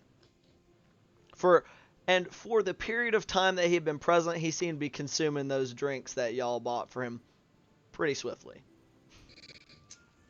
Man after my own heart. That's not something to brag about, Jacob. I guess as they have like their commotion of them trying to get Mr. Stevenson out of here, I'll try to explain to Gloob a little bit. Well, you see, sometimes you just kind of know when something's not true, when someone's trying to embellish a story to make it more entertaining to listen to. For instance, this man probably didn't see a ghost.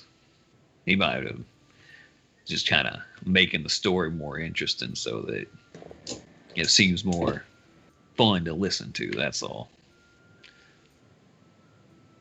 Like a big raccoon or a highwayman. Do what? Instead of the ghosts, said a big raccoon or a highwayman.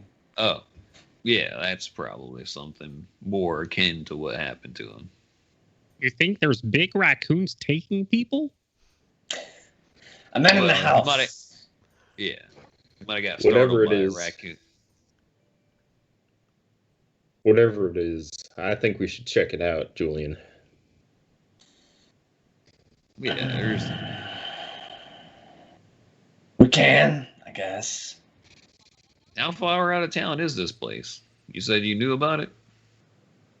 Yes, Dungeon Master, since I know about it, how far out of town? You are familiar with it. You guys actually, you and Jakob would have kind of passed it, if not directly by it, on your way. It's on that eastward road, heading on out of town. Not too terribly far, but not too close. Probably mile and a half outside of town. 10, 20 minutes. All right. Well, yeah, we can go down there right now and see what's going on. I mean, Wait a minute, what type what? of story? What kind of story is going to be going to a haunted house if you do it in the middle of the day? Probably one where we end up alive at the end. Listen, you'll be fine. Just stick close to me, Glue.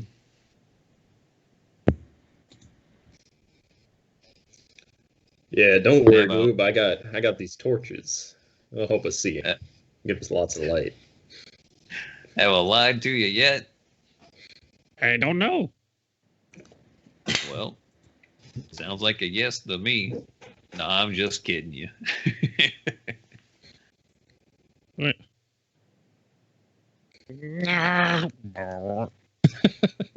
That hamster Oh, wheel is God. going. We got a Murloc in here. Window shut down. Just a frustrated grumble, just followed by this just deep rumbling ribbit in his stomach. All right, well, and I'll walk over to Hannah. My friend had room and board. I need bucket and water for tonight. I did not pay for room and board, by the way. Oh, Yes. At the mention of bucket and water, she'll go, do you mean to stay in for the night? yeah. Oh, okay. I mean, I'm sure that can be arranged. Are you do you need a room? Not particular. I mean, if you just want to leave my bucket right there, I'd be fine with it.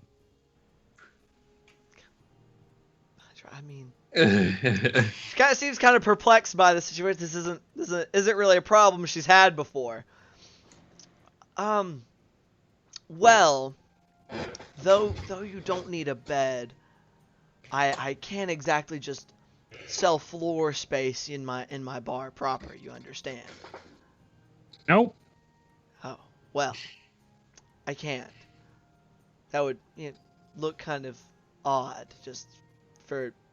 And she kind of looks like she's starting to, like, with an F, and that anybody to be just sleeping in the middle of my bar. Okay. So, the bucket and water can most definitely be made to happen to accommodate you, but you will need to rent a room. Okay. It's all right, Gloob, and I'll start to grab his shoulder and then think better of it. We can get a room later. Let's check out this haunted house first. I was trying to avoid that. Hey, if you just want to set that off to the side, I hopefully we'll be back later. If not, keep that bucket of water to remember me, and I'll go ahead with the party. at the mention of going to the haunted house, she kind of like opens her mouth to say something, but then just kind of whatever, just like travelers, people from out of town. Obviously, this isn't a completely uncommon occurrence within the town of Saltmarsh. It happens frequently enough that she doesn't feel like trying to talk you out of it. But she's like, yeah, of course, with the buckets when you make it back, of course. If. And then just trail off. Speaking of which, Miss, do you know who owns that house on the outside of town? Oh no, hasn't been owned by anybody for at least longer than I've been alive, at least. All right. It's been abandoned. Shrugs. Okay. Goes back to serving other customers.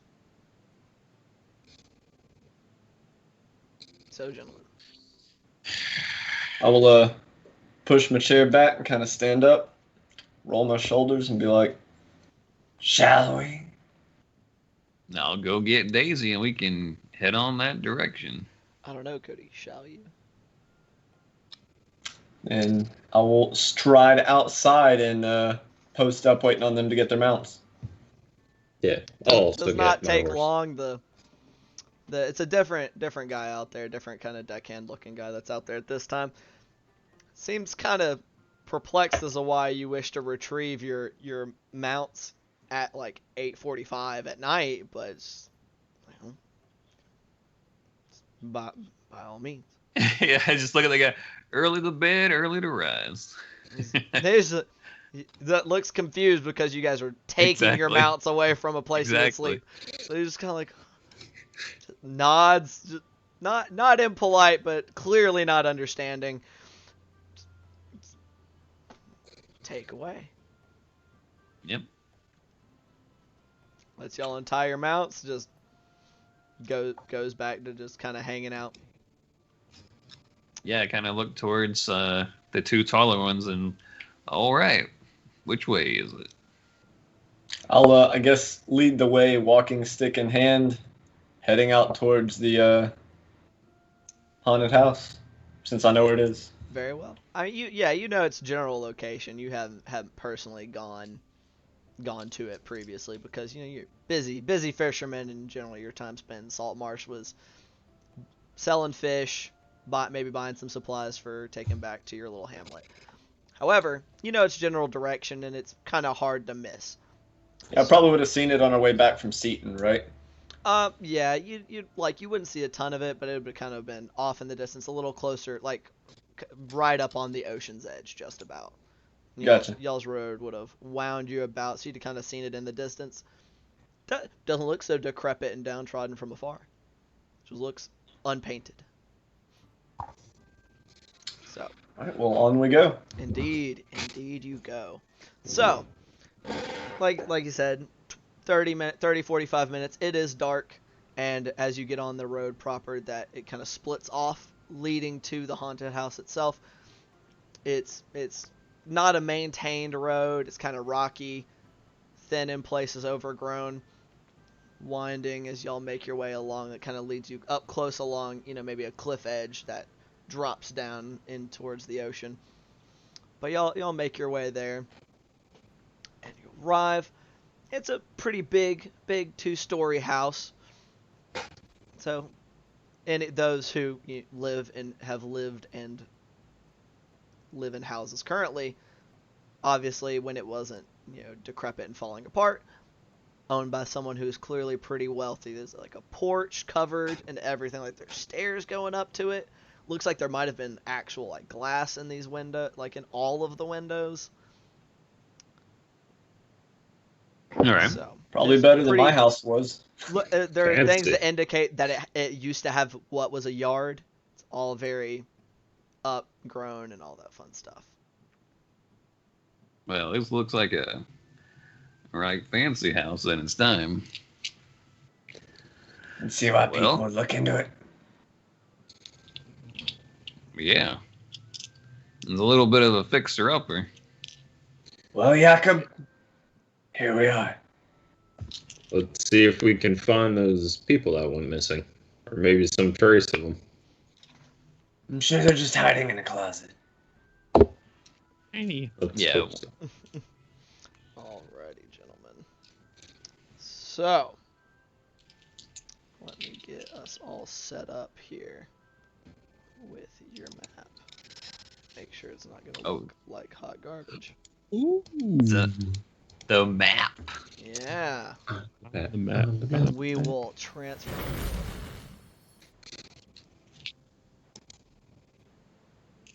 Hey. Oh no. That's a small grid.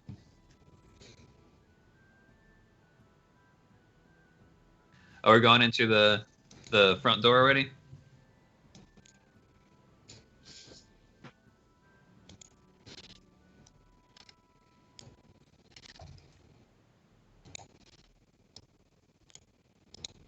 How do I can't actually move my token. Yeah, I can't move mine either.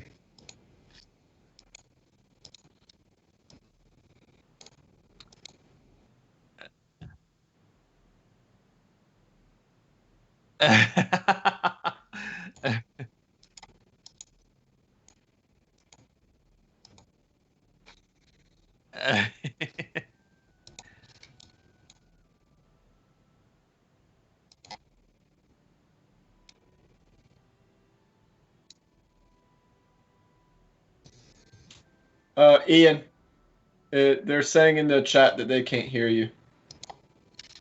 You gotta add your mic. Yep.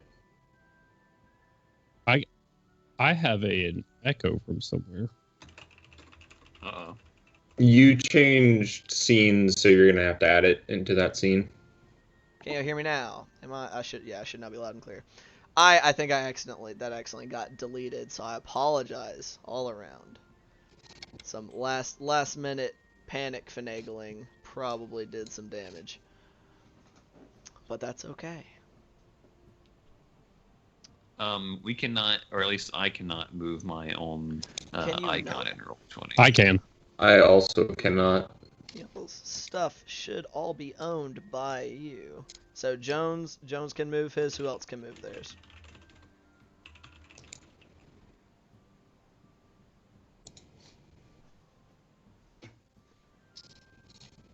In players' journals, it's Bart.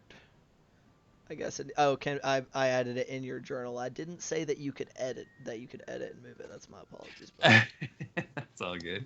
So saved. You should now be able to move yourself. Who else can't move? Me. Cody, can you move yourself? I'm gonna refresh real quick just to make sure. You're muted, Cody. Oh, I already have on my screen. Okay, wonderful. Where is my echo coming from? I don't see the movement on the Yeah, Twitch. I'm trying to figure out the best way to do this. I think I'm just gonna have to leave it up right here. I can't have OBS open. You see yourself moving now? See if it actively updates as long as I have it on the screen. All right. Yeah. But I yeah, y'all cannot see move there myself still. what y'all can see is You what might need to can see. refresh. Ah.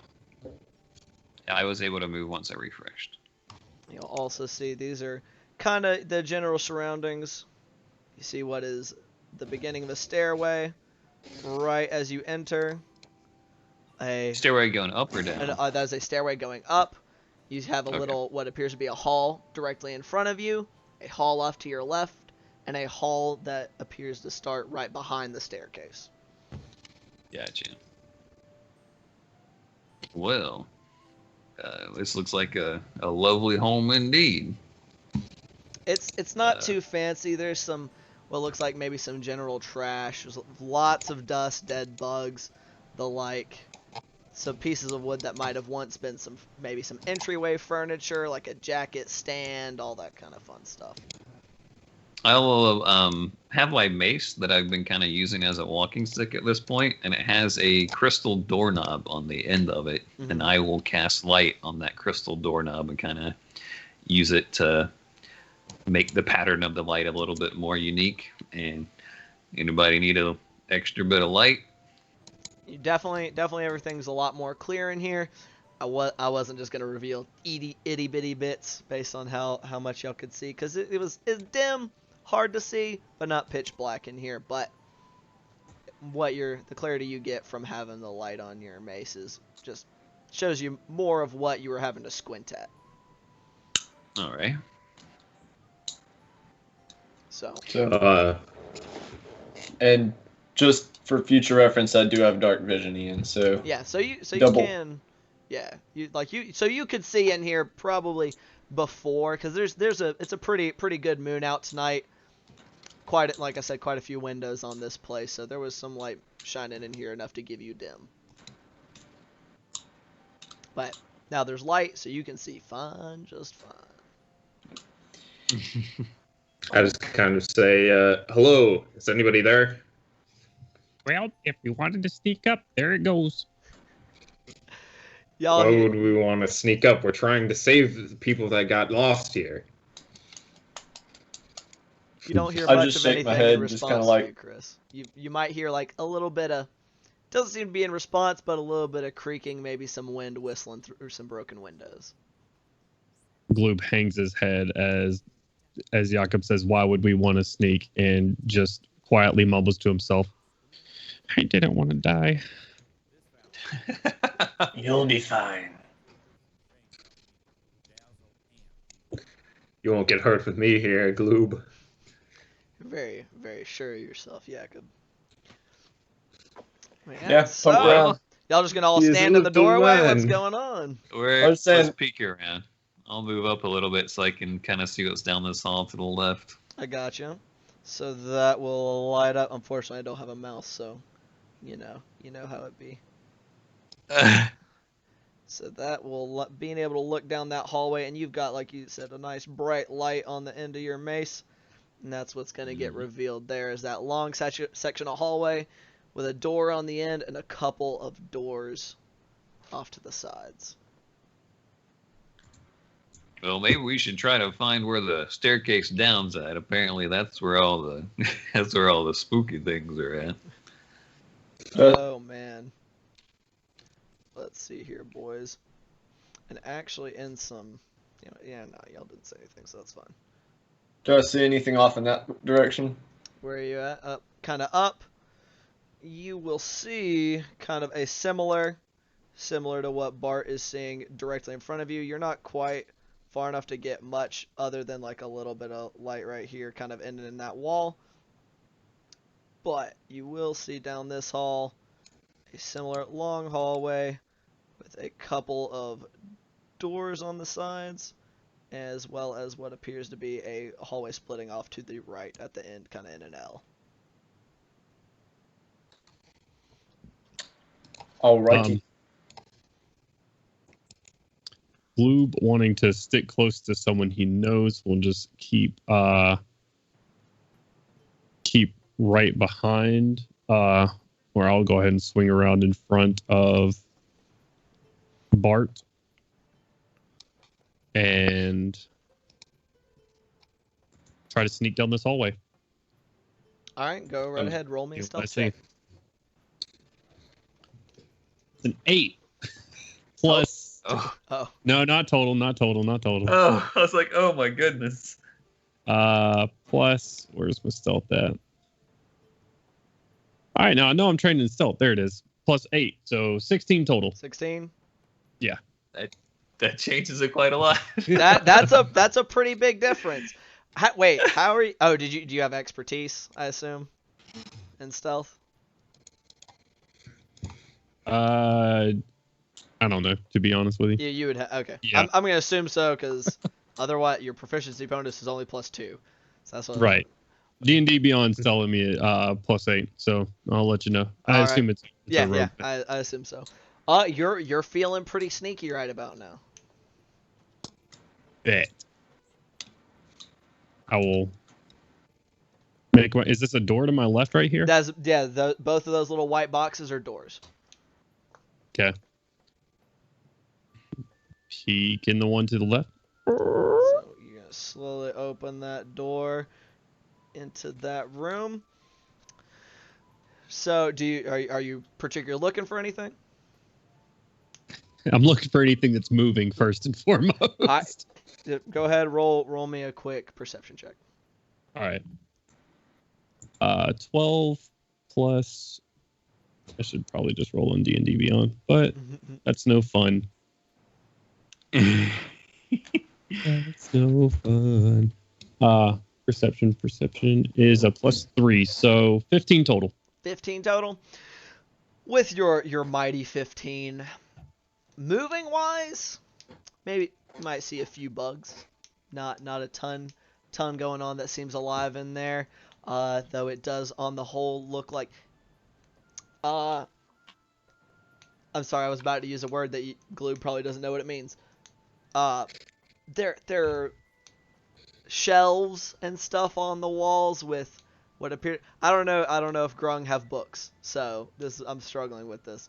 But there are rectangles that seem to have some colors on them that are on these pieces of wood slats. Some of them have collapsed, and there's just piles of them on the floor. There's a chair that looks kind of cushy at one point. Looks like it's been torn up by rodents and stuff. There's not much stuffing left in it. All that kind of stuff. Well, Gloob definitely knows didn't what reveal books that. are, Okay. as he was taught common. Hey, you So, can know how to talk without knowing what a book is. Well, the books were used. I will. Realize I described it and then didn't reveal the room to you. My bad. No worries. But yeah, I'm so gonna- you see, like you said, you see these bookshelves off here, off to the left and off to your right, as well as that chair that's sitting at a desk right up next to the door itself. Okay, I'm gonna say. No ghost back here. Shocking. Jesus Christ. Who is that? Good question. That's the Grung God. The Grung God. It's got a lot of apostrophes in there. It's actually pronounced Jesus Christi. All right. Do you see anything, Gloob? I see books, bookshelves, a chair. That's about it. All right. I'll move up in the hallway a little bit and I feel like I'm flagging people up, so here I go, and I'm just gonna go inside the room. You're just stepping into the room with the books? Okay. Yeah. All right, so closer up, still look like books. Anything you particularly want to do in the room? Just kind of peer around, look at the selection of books. Is it histories or works of fiction or? It's a lot of kind of boring histories for the most part. Nothing particularly exciting from what you can tell. Are you looking hard, or are you just kind of glancing around general? 1 second, I'll tell you. Okay. As Julian's kind of looking at the books and stuff, Gloob is gonna mimic what he's doing and just start looking at the books and like shaking his head, not really looking at what he's so got. you're just kind of just like shaking his head at I Julian. gotcha. Yeah, I'm good. I'll actually, I'll give him a good peer through. Maybe So kind of. any of that jump out at me, kind of like take it off and look at it and. Okay, give me an investigation check real quick. I would say I'm assisting you, but I'm probably not, because anything I hand you is just going to be completely random. So Roll with disadvantage. Oh, I'm God. joking, I'm joking. Jesus. A whopping 15. Okay, that's not bad at all. Aside from like you see mostly a lot of histories, some informational texts, some things that pass for science, some romances, even some things that are a little more recreational. Nothing really notable outside of there's a few books that all come up by the same author of Tensor that are specifically in relation to herbs, as well as herbs and gems in relation to alchemy and the such. And in one of them, you kind of you're flipping through them, maybe shaking them a little bit. I don't know what all you're doing. You do come across a small piece of paper with a little bit of handwritten note on it, but all that is legible are the words "Beyond Skeletons." And all these couple books that you found are in pretty good shape, and they look like they might be worth something.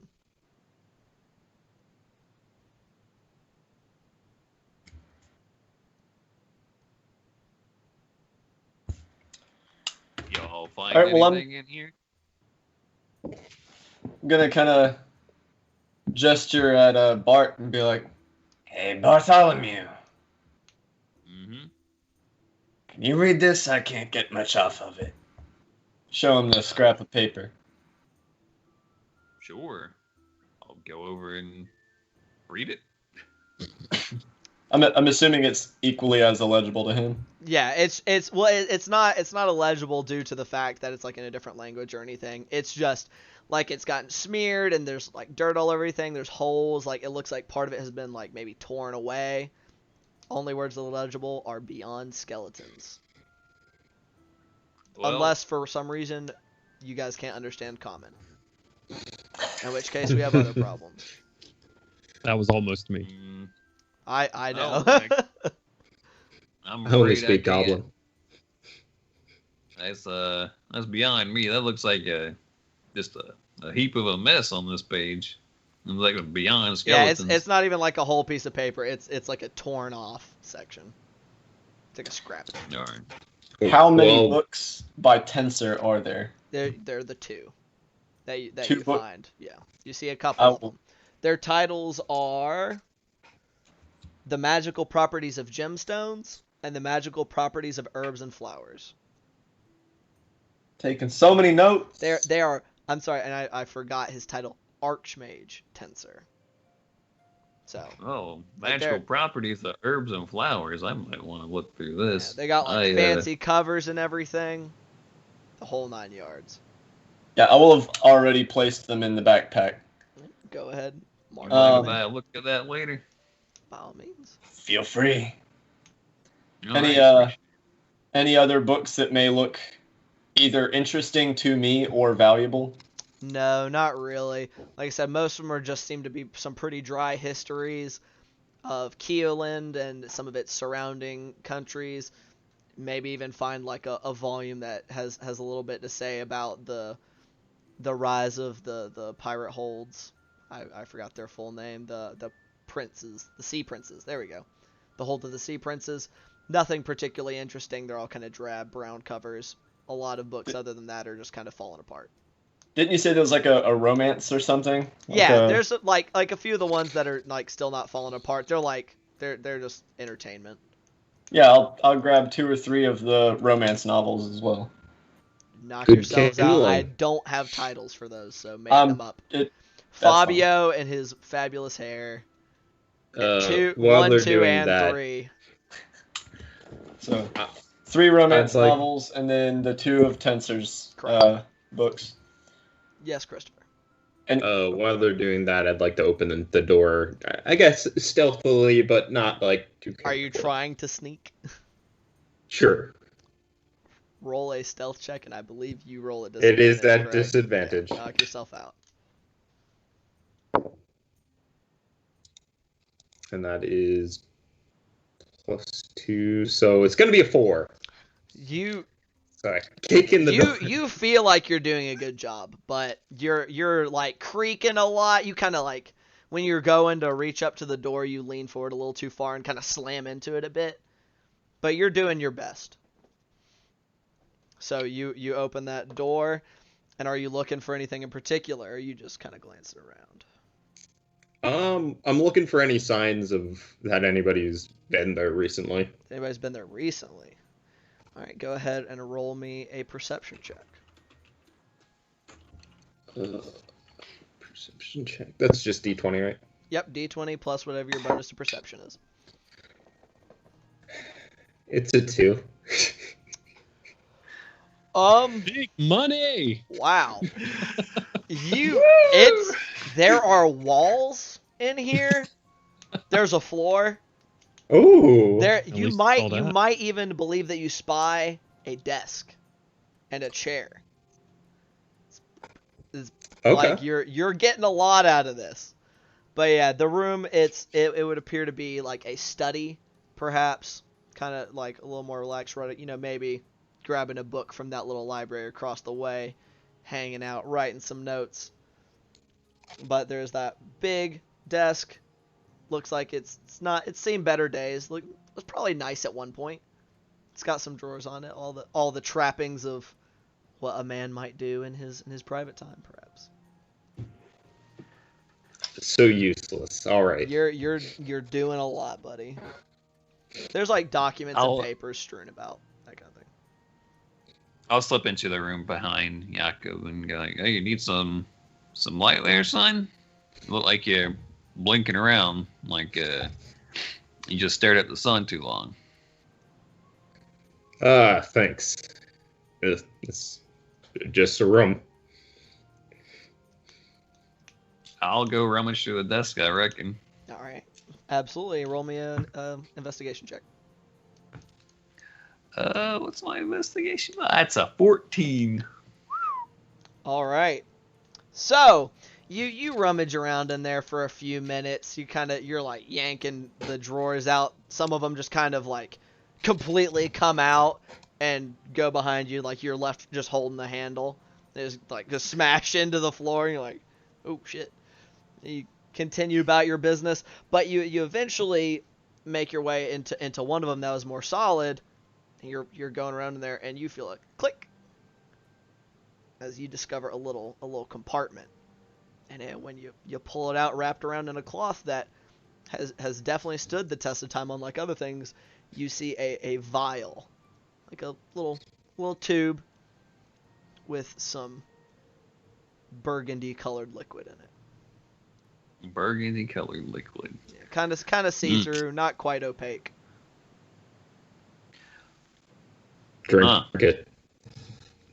Any of y'all in the know on what kinds of, I don't know, about alchemy and potions and the like? Got some kind of vial over here. I'm not sure what it is. I just read a bunch of books with Julian. I could probably guess. Yeah, okay. I mean, why not? And Feel by, like you know. by this time, I'm guessing I've No, already I don't put know. those in my backpack, and I will head over to investigate. By all means. Is anybody trained in Arcana or happen to have an herbalism kit that they're trained in? I am trained in herbalism. Or an alchemy kit? I'm sorry, I forget those are separate things. Not that. You want to know something about herbs? I got you. You know what?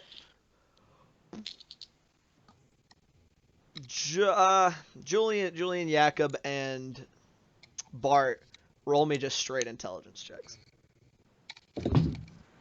13. 16. Okay. That's gonna be a 3. A 3? You super don't fucking know what it is, Jakob. Julian, you feel like you've seen it before, but you're not quite sure. It looks familiar, kind of. Upon further inspection, Bart, you rummage around. You look at it, and it hits you that this looks awfully similar, if not quite the same, as a potion of healing. No. Oh hell! I kind of put it up to the crystal. Like, I know, it was a healing potion. Yeah. So if you have one to compare it to, it looks about the same, as just like darker in hue. I have one of those, and I hold mine right up to it. Yeah. So whereas Gloob's is a lighter color, and do Grung work with glass? That's a good question. Or is this like a wood tube? We'll see.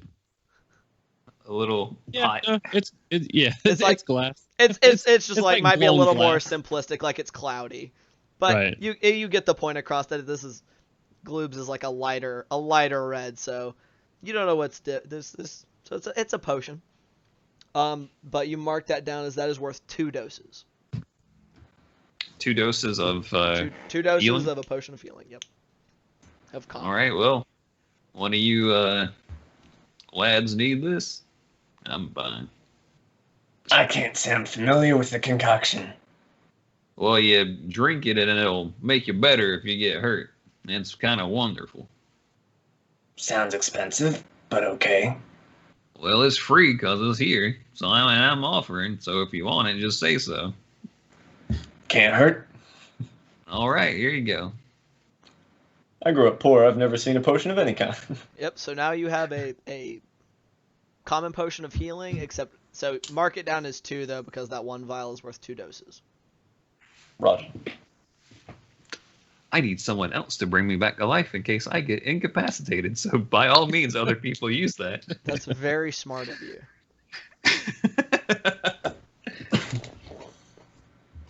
So, Oh, God. what are you boys doing? Well, let's was keep gonna- on looking. Oh, good. Yeah, I know. I was gonna check out this door here at the end of the hallway Okay. and stealthily open that up and take a look-see around. See if I die on this one. So you open up. Trigger the trap. 68 damage. Pew! It's Let's hope not. big open room. I can't roll well tonight. That's another 8 plus 8, so 16. That was a 16 perception. Stealth. Perception is Oh, you're re-stealthing, so you still 16. So I won't change that. okay. Perception's worse. It's 8. 8. 8 total. Yeah. Um. Level 1. It looks like a room. It's, All right. It's got 5 doors on It's it? just kind of empty. What is directly across from you, I believe, is supposed to be like a big window, or Okay. perhaps a fireplace. There's not really anything in here, not a ton anyway. There's just some stuff like you see up at the top. I did not properly unveil that. If you go all the way into the room, that is a little stair that leads itself out to what looks like back outside. Oh. It's just like a concrete, like I say concrete. It's like a stone patio out there. There's weeds sticking up in between, all that fun stuff. Okay. But if And you're, this in the corner is a door. that I believe is outside? this right here is a window. As is Okay. this. These are windows. Just look into the outside. Gotcha. So these are. Sorry, I need to properly reveal that those are windows because they look the same on y'all's end as the doors. Well, it's It seems pretty empty. All that fun stuff. Let me look at something. the end of the path. Nothing here. Let's go turn around. You see anything out there? I go peek at that far door. You're standing. It's just a door. It just goes out onto the patio. There's nothing like clear through the patio. I mean, it just leads out into the yard. Overgrown. There's weeds and stuff sticking up through the stone of the patio itself. Not much going on. Anything else you guys wish to do in this room? Yeah, if we don't see anything here, I might as well move on. Unless there's, a Resident Evil twinkle in the fireplace. There's no twinkle. All right. Wait, real quick again, Jones. What did you say your perception was for that room? It was an 8? Yeah. Okay, It was not good. I got you. My passive perception is 17, if that helps. I'll say you notice whereas a lot, and you might have it didn't really stick out to you when you came in the entranceway, but specifically in here, it seems like there's the dust has been kicked up a little, and it's not settled quite so thickly. Like it's been disturbed fairly recently.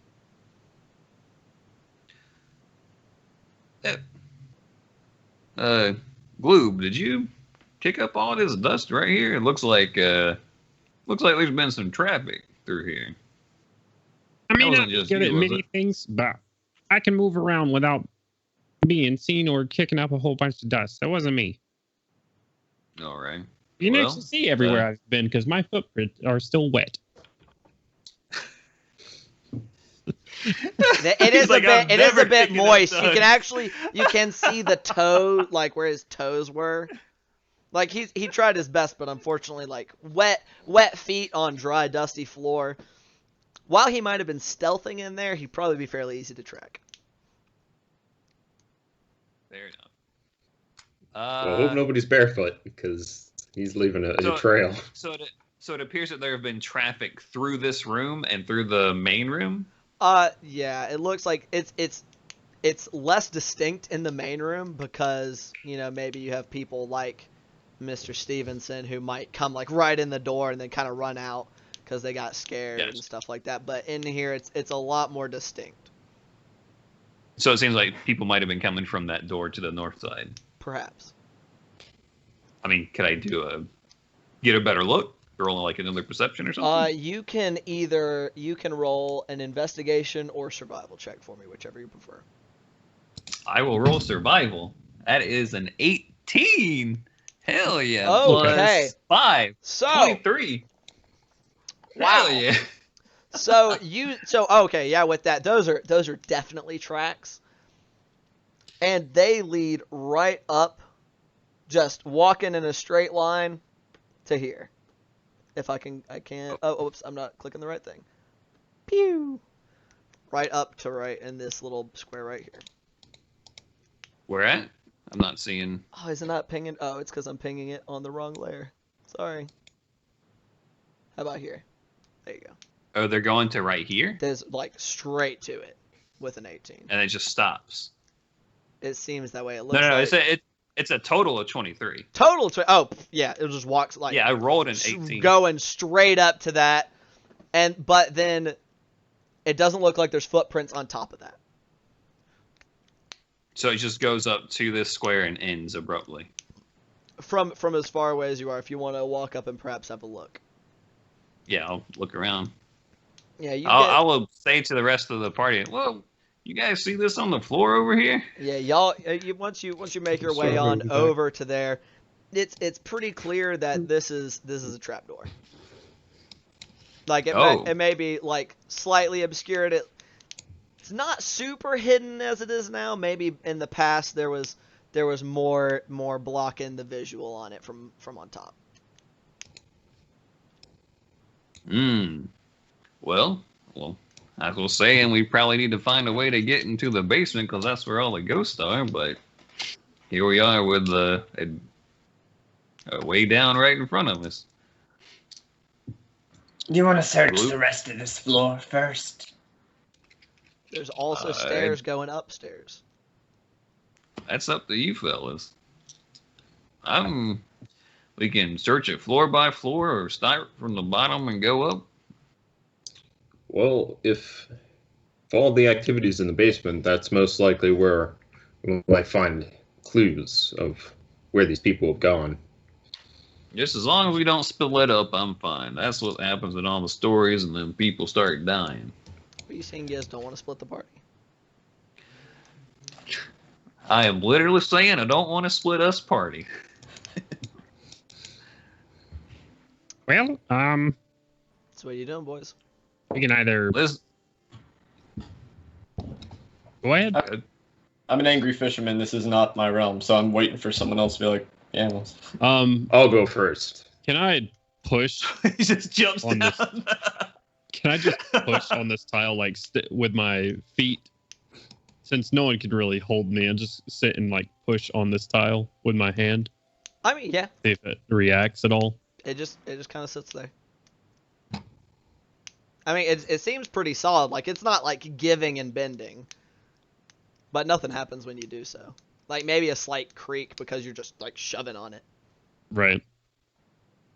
But is there a handle to pull it up, or? It seems like there's kind of, if like near the end where you're actually standing at, there's like a little notch in the side where you could put your fingers down and kind of lift it up.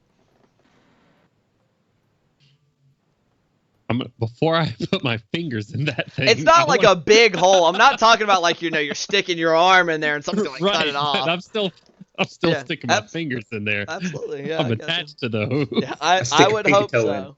I'm gonna. Can I make an investigation check just to make sure nothing's gonna slice my fingers off? Yeah, looking for traps. Yeah, go ahead. That is an 18 plus. Oh, I'm not good at this. 0. That is an 18. I mean, and with an 18 though, it does not look trapped. It looks like a trap door, like a little door on the floor. In that case, I'll take it and open it up. Flip it open. When you open it up, oh Lord, y'all just welcome, fools. Welcome to your death. Just booming from the door I itself. shut the door promptly. Well, not that way. Also, every single one of you make a wisdom save for me. Oh no! Wisdom save. Wisdom saving throw. You can't walk away at the worst time.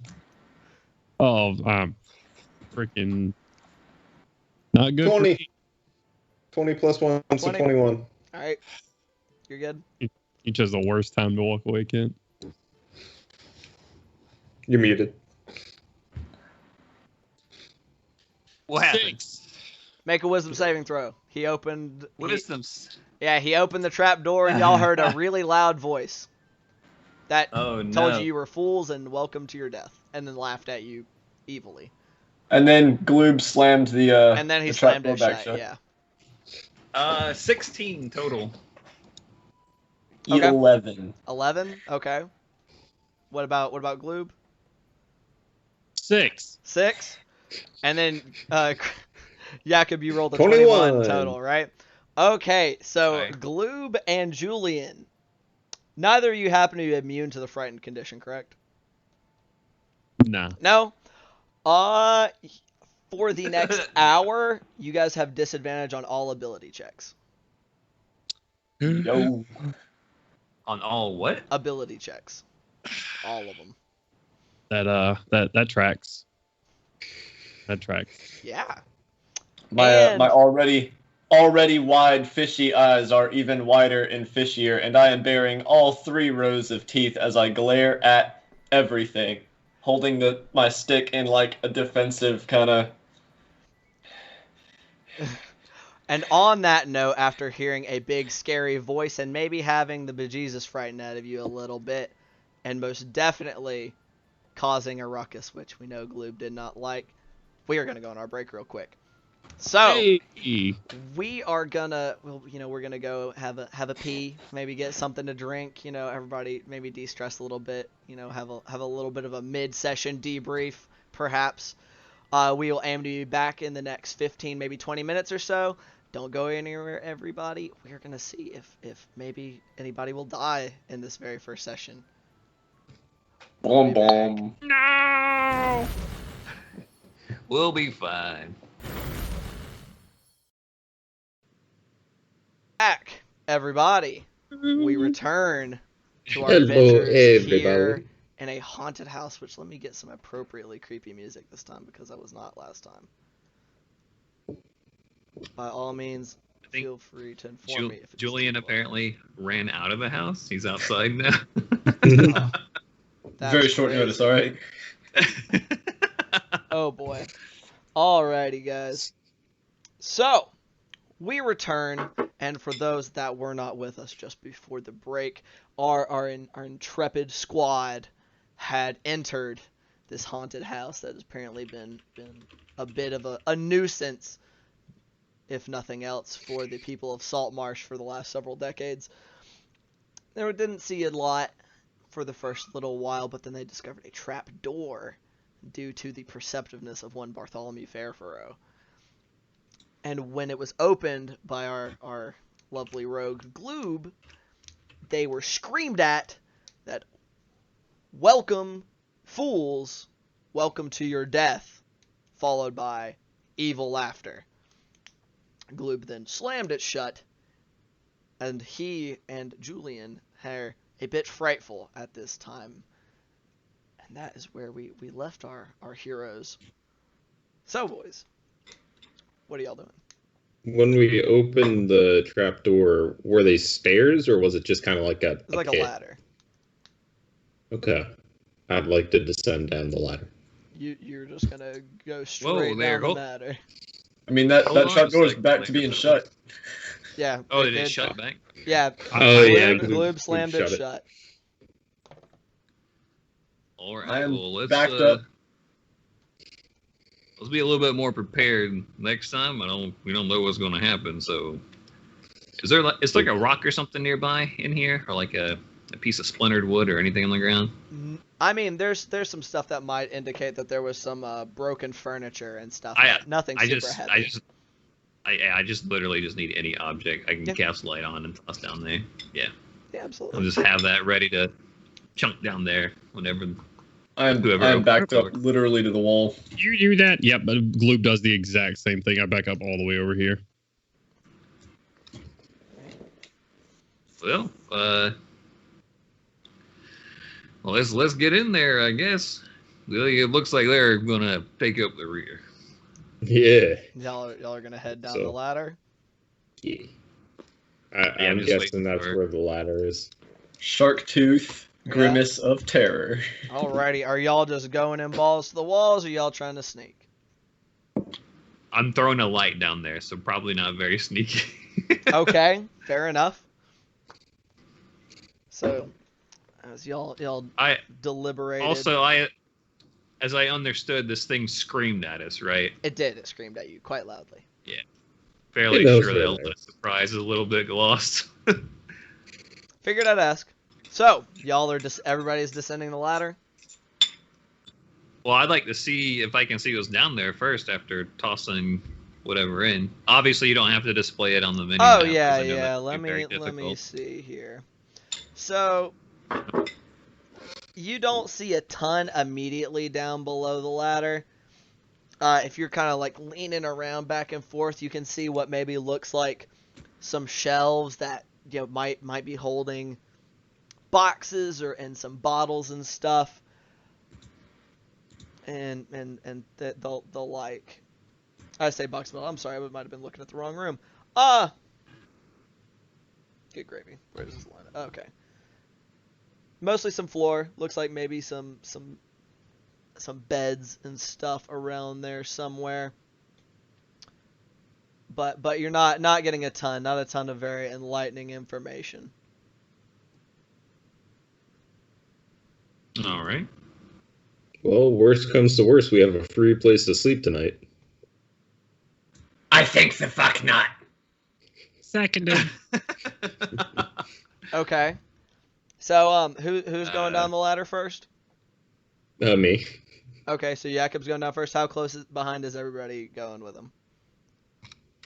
I'll let him get to the bottom and then start climbing down. Okay.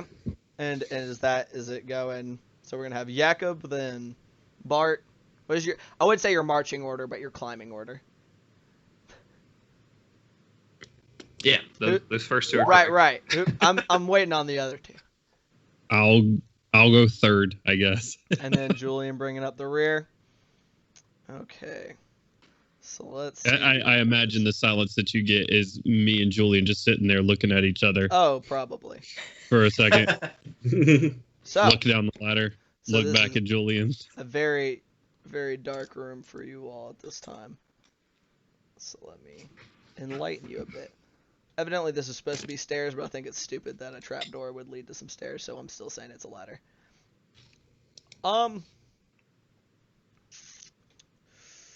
Let's see here. Jakob. Yes. What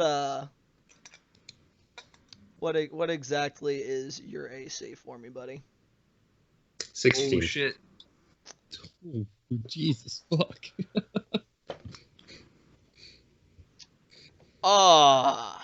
Dead. No, you're not dead. Don't worry, buddy. Sorry, I got to change some screens here a little bit. I wasn't quite ready for y'all to go on ahead that fast. You're not dead. We all know you have to be unconscious and dying first. Man. Oh, well, yeah, that's... You have to be what That's to be crazy. dead? That's crazy. They put a disintegration ray in a first level. Christopher, you take a good old five piercing damage, buddy, as a arrow, right after you reach the bottom, comes whisking through the air and slams into your back. Excuse me, sir. That's 2. Because By all means. Yeah. Remember your shit. I'm gonna tell you. I'm gonna tell you what I'm rolling. It's up to you. Yeah. Punt the DM. That goes well. So, after getting shot, I'm going to go ahead and reveal the rest of this room to you guys. And just so you know, Ian, your camera is covering up the very small bit of the room that we can see. Yep. Well, that's hey, leave me alone.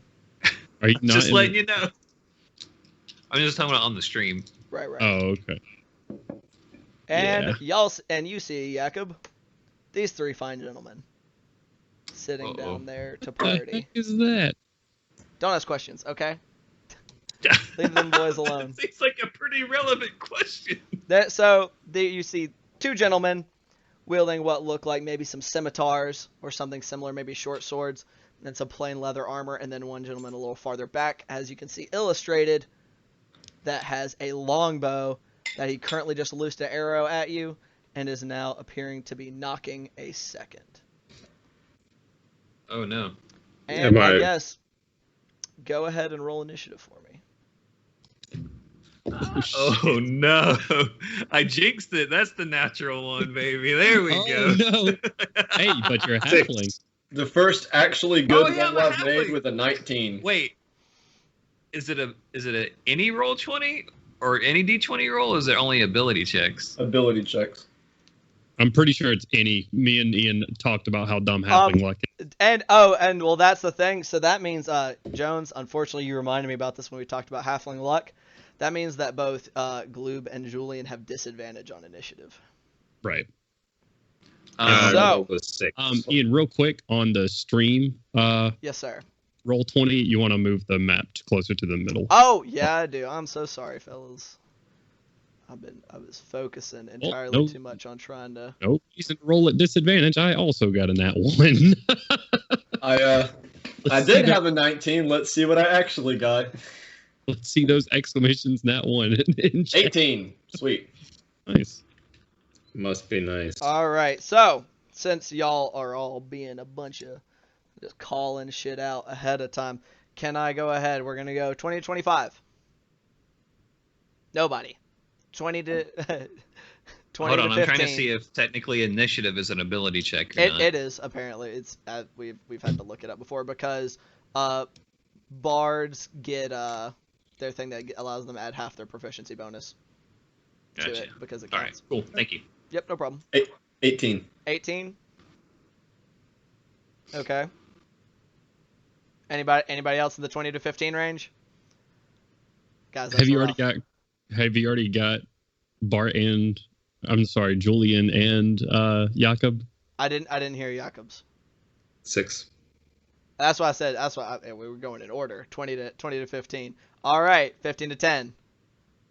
10. 10. Reroll is an 8. Oh, there you go. Okay. Hey. And so then 10 to 5 was 6 with Jakob 5. and a 5 on the nose. Natural 1 plus 4. Okay. Jakob with a 6. Glue with a Oh, TPK. We're fine. Oh, that God. only hit Come him for like on, half his health. fellas. We're It hit him for good. 3 health. Oh. It hit him for 3. Hit him. Wait. It was 5 damage, right? It was 5 Did you say total. 5? Yeah, it was 5 total. Yeah, it was 2. Yeah. Because it's minus Okay. 3. Yeah. Nice. See, you're fine. It's merely a flesh wound. As long as that's not a magical weapon. If it is, we probably get a magical weapon. Do we move our tokens onto the screen? Or is- Oh yeah, I'll okay, move there- you guys on there. I'm so sorry. No worries. You're good, You dude. got a lot going on, man. Oh, I just man. didn't know if we could do it. You're good. Someone's measuring distances already. Those distances aren't very accurate because of how I did this, unfortunately. I'm jumping over the table going 30 feet. Oh boy. All right, gentlemen. So let me get y'all all on the battle map itself. So we got Jakob, who is right up front and center. And we're just gonna. I'm not gonna make y'all use your movement to get down the ladder, so I'll move you forward. You got shot, and we'll say you step forward in this room. Pretend this is not a set of stairs. And then just down the ladder is our boy Julian. So, y'all are all in there. You see these 3 villains of some sort. They don't look particularly friendly, and one of them shot your buddy already. Top of the That's not very initiative. nice of you. Top of the turn order for round 1 is going to be Julian. That is super unfortunate. You said this is a ladder or stairs? It is a ladder. Cause I changed it. Right. So I am openly in the room, correct? Yep. You just got down the stairs. Ladder. And I apologize for the map not updating for you guys. I was so busy getting the initiative order and everything set up that I didn't swap back so it would properly update for the stream. That's my bad, guys. So Julian, you're just running right on up to Bandit 1? Yep. I'm going to bonus action Hex. Okay. And give him this slap-a-rooney. Alright, roll that beautiful beam footage.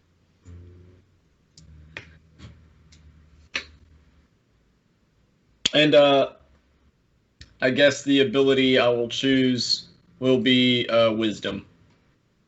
Okay.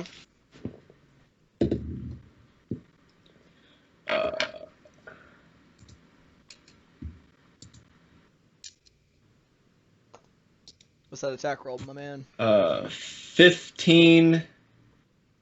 15 hits? Plus 2. Oh, that was already hit? Yeah, 15 hits.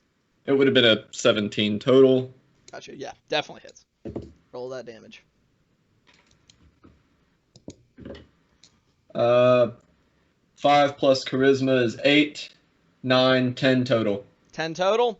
You just swoosh, slash the shit out of him, and just it gets him cut really good, and you can see it hissing along the edges. That necrotic damage from your hex. What does your hex look like for me, actually?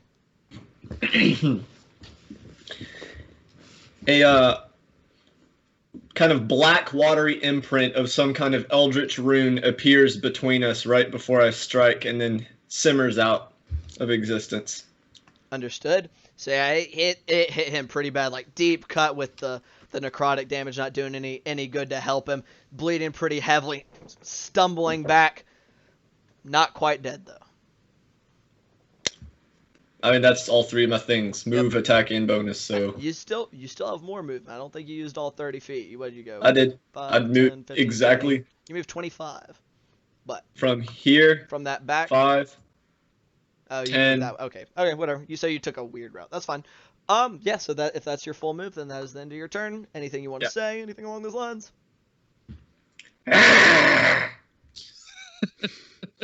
Understood. Rawr. Well, after he was taken aback, actually, it is Bandit number 1's go.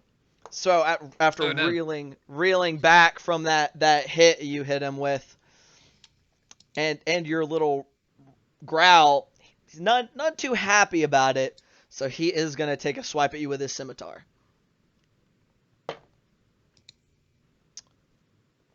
Does a 15 hit? No, it does not. Nope. So you have your shield, right? Yep. So yeah, he comes in to swing at you, and you're able to deflect it right off your shield. He doesn't seem too happy, but he's just gonna shake it off, and he's bearing up to try to keep at blows with you to keep you from pushing forward. So, into his turn, that brings us to Bart. Bart is going to move up over here, and I'm going to use my class feature for Emboldening Bond on Julian here, and kind of go, Julian, what? Whoops. Julian, you got this. Come on, Yakum. These guys ain't gonna get us down. And you guys now can add 1d4 to an attack roll, an ability check, or saving throw once per turn. So it's basically like a little baby bless. Little baby bless. You said that's Julian and Jakob? Yep. Or is it everyone? Because they're the two. No, just those two. Not Okay. me Right. and you. All right. Actually, I left the. I haven't seen you fight yet, so I'm putting it on the 2 biggest people. That's fair. That's fair. I'm very upset about that. I guess we're gonna go straight into the battle music because the creepy music apparently never started playing, and I didn't notice, or I didn't put it on loop. That would be our problem. My fault, everybody. Oh well. Anywho, that's gonna be all for your turn, Bart. That will be it. Remember it? You moved up behind old old Julian. So Actually, let me look at my movement real quick. I'll actually no, really I'll stay where I'm loud. at. I'm good. all right, understood. So that is gonna bring it from Bart on to old Scout, that gentleman out in the back with the bow. So That he's- jerk that hit me with the arrow. Yeah, after taking that shot at you guys, at you coming down, and then seeing that there are 3 other guys coming down that ladder shortly thereafter, and then one of them dealt heavy damage to one of his buddies. He is going to take a shot. Let's see. Actually, he's going to move a bit because y'all are kind of cramping his style. He's going to move 5. Ooh, I'm stretching him. Whoops. Ding. Stretching him. He's gonna step up this way, and he's gonna take himself. Who's over here measuring? What y'all want? They're seeing the likelihood that they get shot. That's what they're doing. Yeah, 15. these measurements are way off. Yeah, it's because of how I set it up, so that I didn't have to fool around with yeah. the grid. He is gonna take a shot at good old Julian. He get disadvantaged for shooting through his buddy's square. And it's not quite shooting all the way through it, but I'll give you half cover. You get +2. Yeah. So he's gonna line up his. He's actually gonna fire at you twice. First shot, suit just goes wide, well over your head. And We gotta shot- kill that guy now. Holy shit. Shot number 2 comes in with a 21 to hit. That will hit. Good luck. All right, Julian. You take 8 points of piercing damage. Oh! Ow. All right, time to write up some new characters. Oh shit, boys! I tried to institute.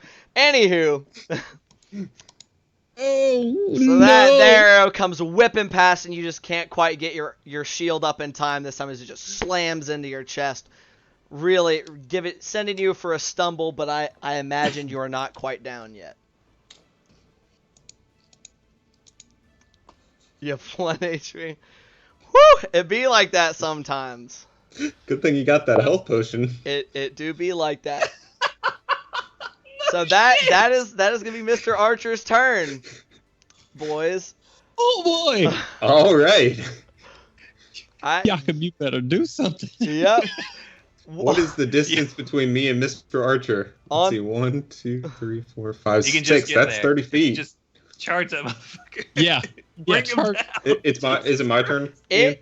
What is your initiative? Your 6. It is indeed your turn. Yeah. All right, I'm going to Mr. Archer. Okay. Jesus fucking Christ, dude. I forgot level 1 so fucking scary, dog. So do I get to- that thing that Bart put on me. So you can do I add get- a 1d4 to your attack roll. Okay, so that is 28. A 28 to hit. It's a 1d4, not plus 4. With a D. A 20, one, right? so a 4-sided die. You roll it in addition. I mean, Yes. regardless of what it is, you hit. What So- did you roll on your D20? Or 20. You Oh, he wait, crit you him. crit? That's a nat Yeah. 20. You Oh. natural 20? Hey. Oh! That's- Yeah, so go ahead and roll your damage and double the dice damage. Jakob Okay. said, I'm going to hit So you with a that's a clap back D6 real plus quick. It's Hold on. 2d6. 2d6. It's 11, so 22 plus 4 You don't- is 25. Oh, you roll. I thought it was, Okay, so it was 11 just your d6s? yeah. Plus You just overhand with that sword, just like catch him right on the clavicle and damn near cut him in half. Like you make Redness, it, baby. like you make it down to like his pelvis, and just whoosh, and he just I might not be a smart man, And- but I know how to kill. just like collapses with his two halves, and you kind of have to yank your sword out of his pelvic bone. His buddy right next to him is looking a bit spooked. I look at him. Wasn't very nice of him to hit me with that arrow, was it? Impressive. He is dead. Hell yeah. That was a good retaliatory strike there, All my right, I with boy. the archer. It's all you guys now. Good So- job. Good luck. All right. That guy's dead as hell. And that brings us to Gloob. Oh, it's my turn? It is indeed Gloob's turn. All right. Let's see here. Holy shit, that was great. Yeah, that was fucking crazy, dude. Fucking nat 20 on his first attack roll of his first campaign ever. Hell yeah, bro. Can I just want to move right about here and take my short bow out and take aim at this one standing next to Jakob, Yeah, the absolutely. one that hasn't taken any damage, Correct. Knock yourself out. and knock an arrow and shoot it at him. Very No well. poison. And he is technically within 5 feet of Jakob. Awesome. So take a shot. That is a. They keep flipping back. Is he 16 to hit? That hits. Did you Nice. poison this shot or no? I did not. No, I'll declare that. Okay, just making sure. 3 plus 4, 7 plus another 4 for sneak attack is 11 points of damage. 11 Piercing points damage. damage. That it catches just you let fly. It catches him right in the gut. He's hurt like goes over in pain. Doesn't quite go down, but he's in bad shape. As he reels over and Jakob sort of turns to this guy after cleaving his friend in half, I just go, goodbye. That's it. That's my turn. Word. All right, so that brings it to that guy's turn. He's just Oh no! he's breathing heavy. He looks over at his friend, looks over at the dude who's dead beside him, looks at Jakob, and just takes a swing at Jakob because he says he's in a bad spot. Jakob does an 11 hit. No. He, in his desperation, it just swings at him. It just goes skidding across your chain shirt. Just throws up some sparks. And he just looks up and panics and just tries to book it away from you in the direction of his buddy, which will provoke an AOP from you, my man. Oh, attack of opportunity? It- How does that work? Just make an attack roll for me. All right, I can do that. Does an 11 hit? Oof. Unfortunately, not quite. Can he add his D4 to that? No, because he only gets it once per round. But, I mean, he didn't realize that a natural 20 automatically hit. That's Oh. your call, Eh. though. Fair. No, It's fine. I used it. no, it's Okay. it's fine. It's fair. We are not going to punish you for being new. Add your D4. Okay. That would be 13 with the 2 that I just rolled. 13. That will catch him. Okay. Go ahead and roll damage just for the hell of it. That's 16. You as he's going to turn and run from you, you just get a nice good baseball bat swing and take his head right off. Just gone. I just kind of look off in the distance, just kind of shake my head. Nod. Not shake my head. All right, boys. That brings us back to the top of the initiative order to Julien. Oh, God. So I'm standing there, this arrow just like sticking somewhere in my torso, Oh, probably still spouting blood. I'm gonna point my weapon at him, a little jagged short sword, ready to stab, ready in action to attack him and say, "Surrender or die." And if he does literally anything but stop and drop his weapon and surrender, I'm going to stab him. Any action but that. Okay. All right. Okay. Well, you're about to get your wish because it's his turn next, and this dude just saw two of his companions get cut down like within seconds of each other. And despite the fact that you're offering him a way out, he just saw two guys, one guy get cleaved in half and the other just got his head chopped off. So he is also going to panic, and he's trying to bolt in a similar direction that the other guy was going. He would be moving directly towards the square next to you. Make your attack. The first one misses, and then do I also get my AOP reaction? Remember you got the D4. So what did you roll? It would have been like a 13 or 14. Remember, Jakob just hit with a 13. Oh. Let's see. 12. 12 hits right on the money. Hey! Okay. Bet. I'm not gonna complain. Yeah. These guys weren't exactly expecting people who are competent to show up. 7 points of damage. He is super fucking dead. You just skewer him, like you said. You're holding your sword, your little sword, and you just like he goes to run, and you just shove it like right in, like just about into his armpit, and it just goes up and it's like skewering him through the throat and up into his jaw, and then just collapse, kind of dragging your sword down with him. Sounds good. Gentlemen, you are out of initiative for the moment. So where exactly did Julian get shot? Somewhere in my chest area.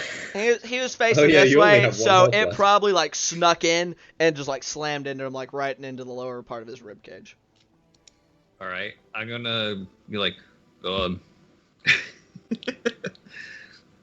holy, what's the wrong character? What did they do to your shoulder right there?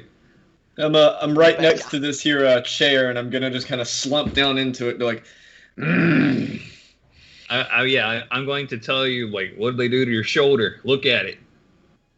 I turned. There's an arrow sticking out of it. No. You got shot in the stomach. Whenever you turn to look at your shoulder, I'm going to rip that arrow out.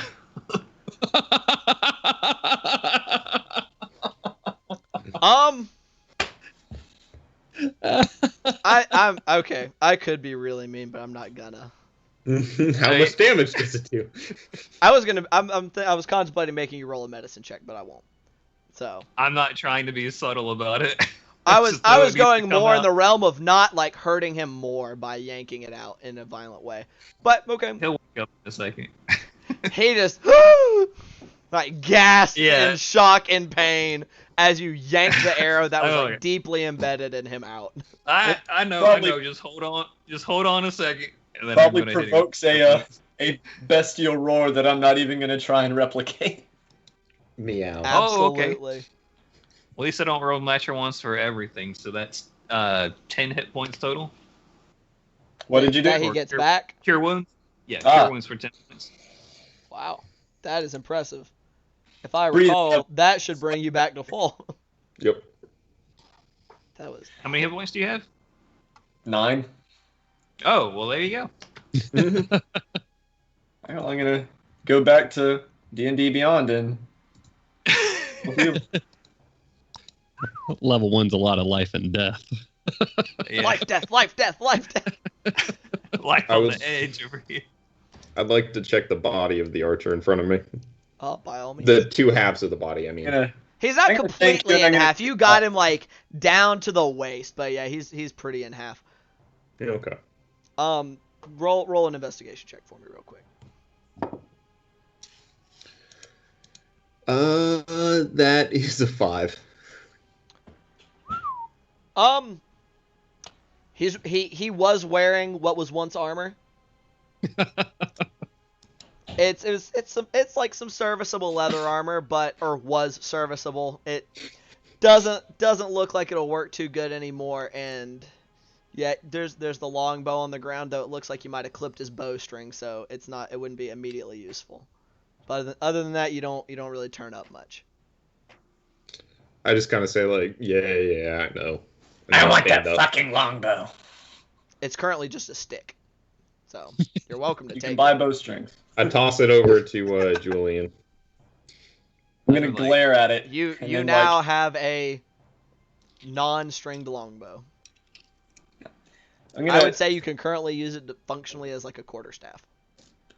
while I'm sitting there taking 5 on my stool, I'm gonna peer around the room at details besides the people we just murdered the fuck out of.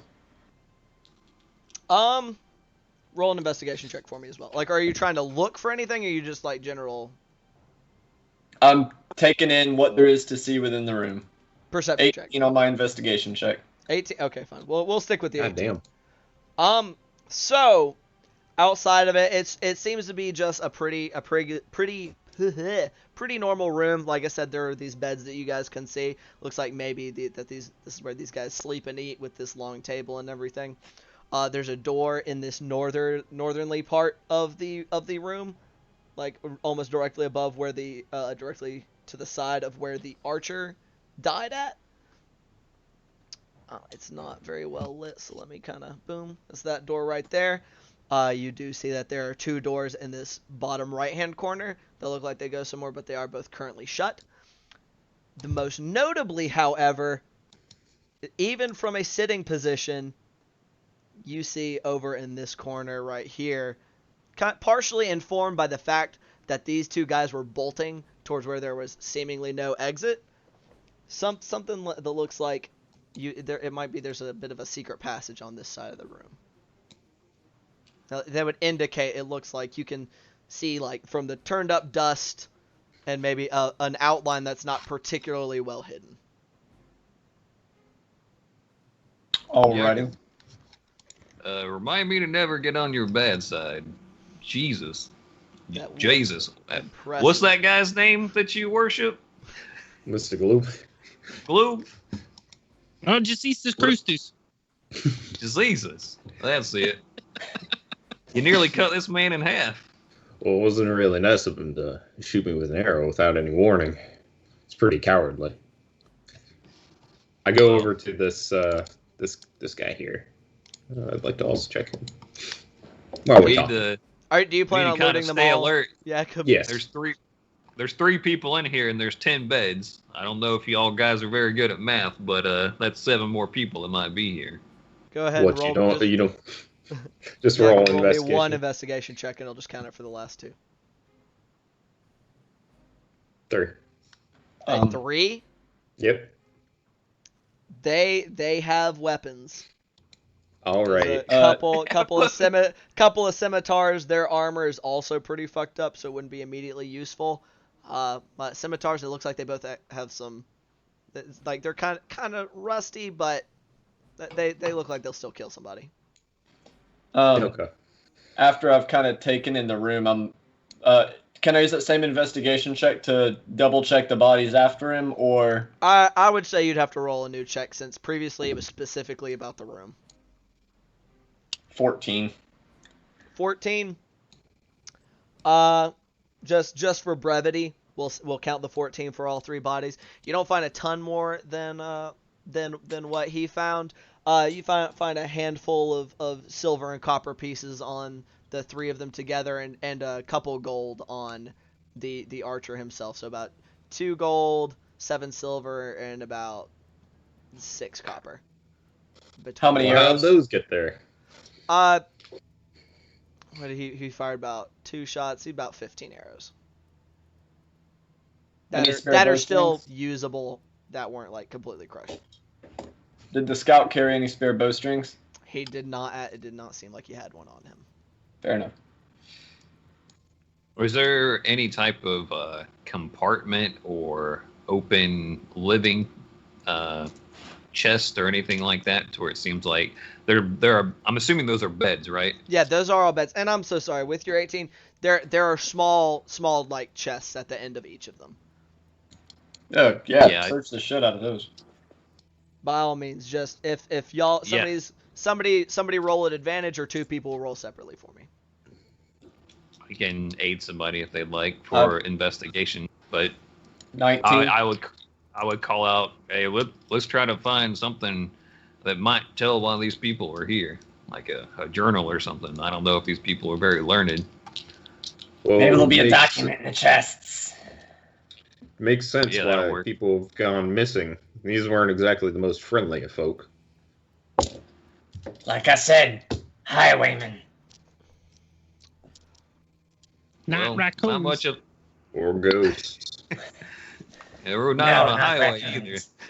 either. So I will go ahead and say that these chests, as you guys start to search for them, are locked. If we're gonna round it down to if somebody wants to try to unpick them, make me three thieves tools checks, and we'll say how many you get open. I got you. I will guide him as he's doing this. You're casting each one. guidance. Yeah. Okay. Okay. Add a D4 to those checks. The D4. Sick. So thieves' tools. Because Oh, I definitely know this. Go ahead. those are at disadvantage. Oh, yes, they are. Oh, am I still feared? It wasn't one of these guys It's- yelling that out Nope, it's for an hour. for an hour. Yep. All right. Well, here we go, fellas. You definitely know it Can wasn't a you person aid that yelled that someone? at you guys, because I don't know if I properly expressed this before. The sound came from the trapdoor itself when you opened it. Oh, okay. All right. Cool. Can you aid someone if you're not proficient in the skill? Seeing it's a thieves' tools check, I say no. Fine. Here we go. Worth a shot. +6 plus a D4 on them, right? Yep, So- an additional D4 on each check. Not looking good. All right. It's +6. First one's a 10 With the D4? with a D4. With the The D4, second, the first few of them you just can't quite see. Like, you seem like you're almost getting it, but it's just not quite doing the trick. second check is the same. You're about a little over halfway through, and you just are struggling. Is there like any? Let's go. Okay. I get the third one at the very least. I rolled nat 20, but a disadvantage of 17. And then plus a D4 is +4. So 21 for the third check. Okay. I'll say the last 4, those just getting that practice with those first 6 really kind of you think you've got these locks figured out, and you just bow, you just get those last 4 open rapid fire, and mostly. If does anybody, I assume someone wants to make an investigation check. From like immediate inspection, it looks like there's piles of clothes and stuff in there, maybe some personal effects. Yeah, I was Anybody wants aiding. Yeah, he aided Julian me when I at that. rolled, Okay. and so that negates the disadvantage. Yeah, that negates your So disadvantage. 19 flat. 19 flat. Easy peasy lemon squeezy. Those 4 that are open, you go through them.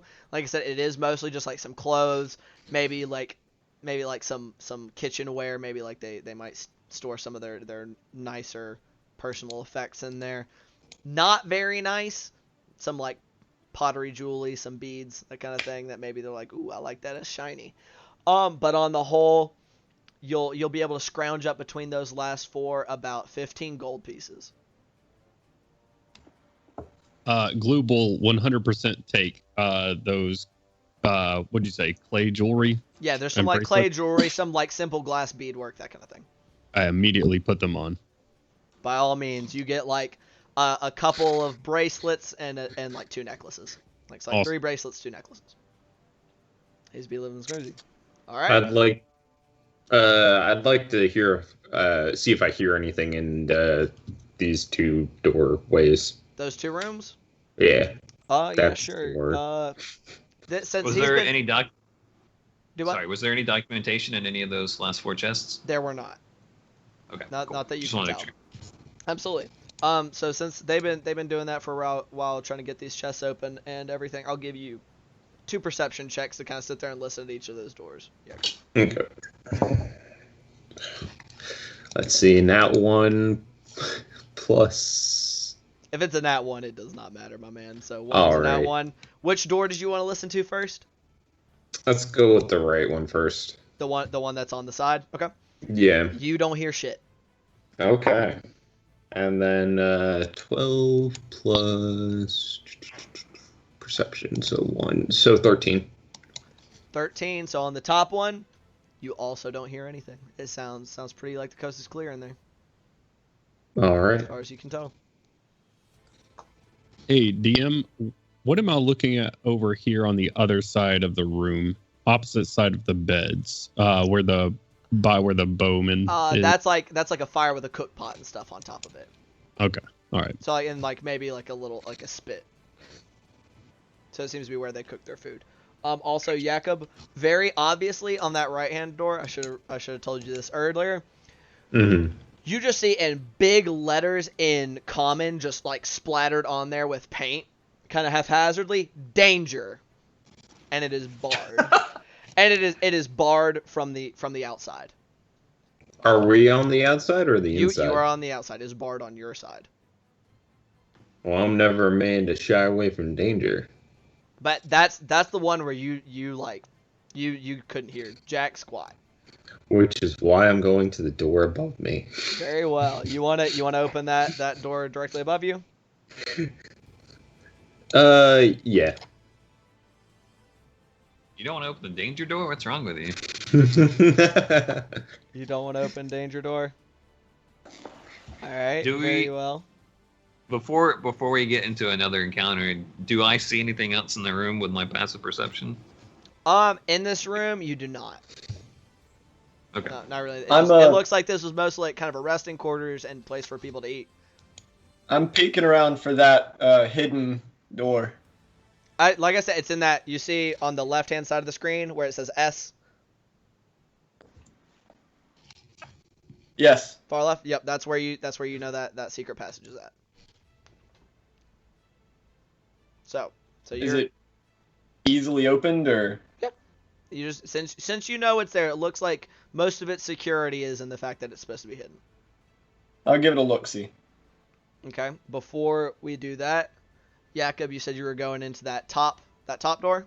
Let's see.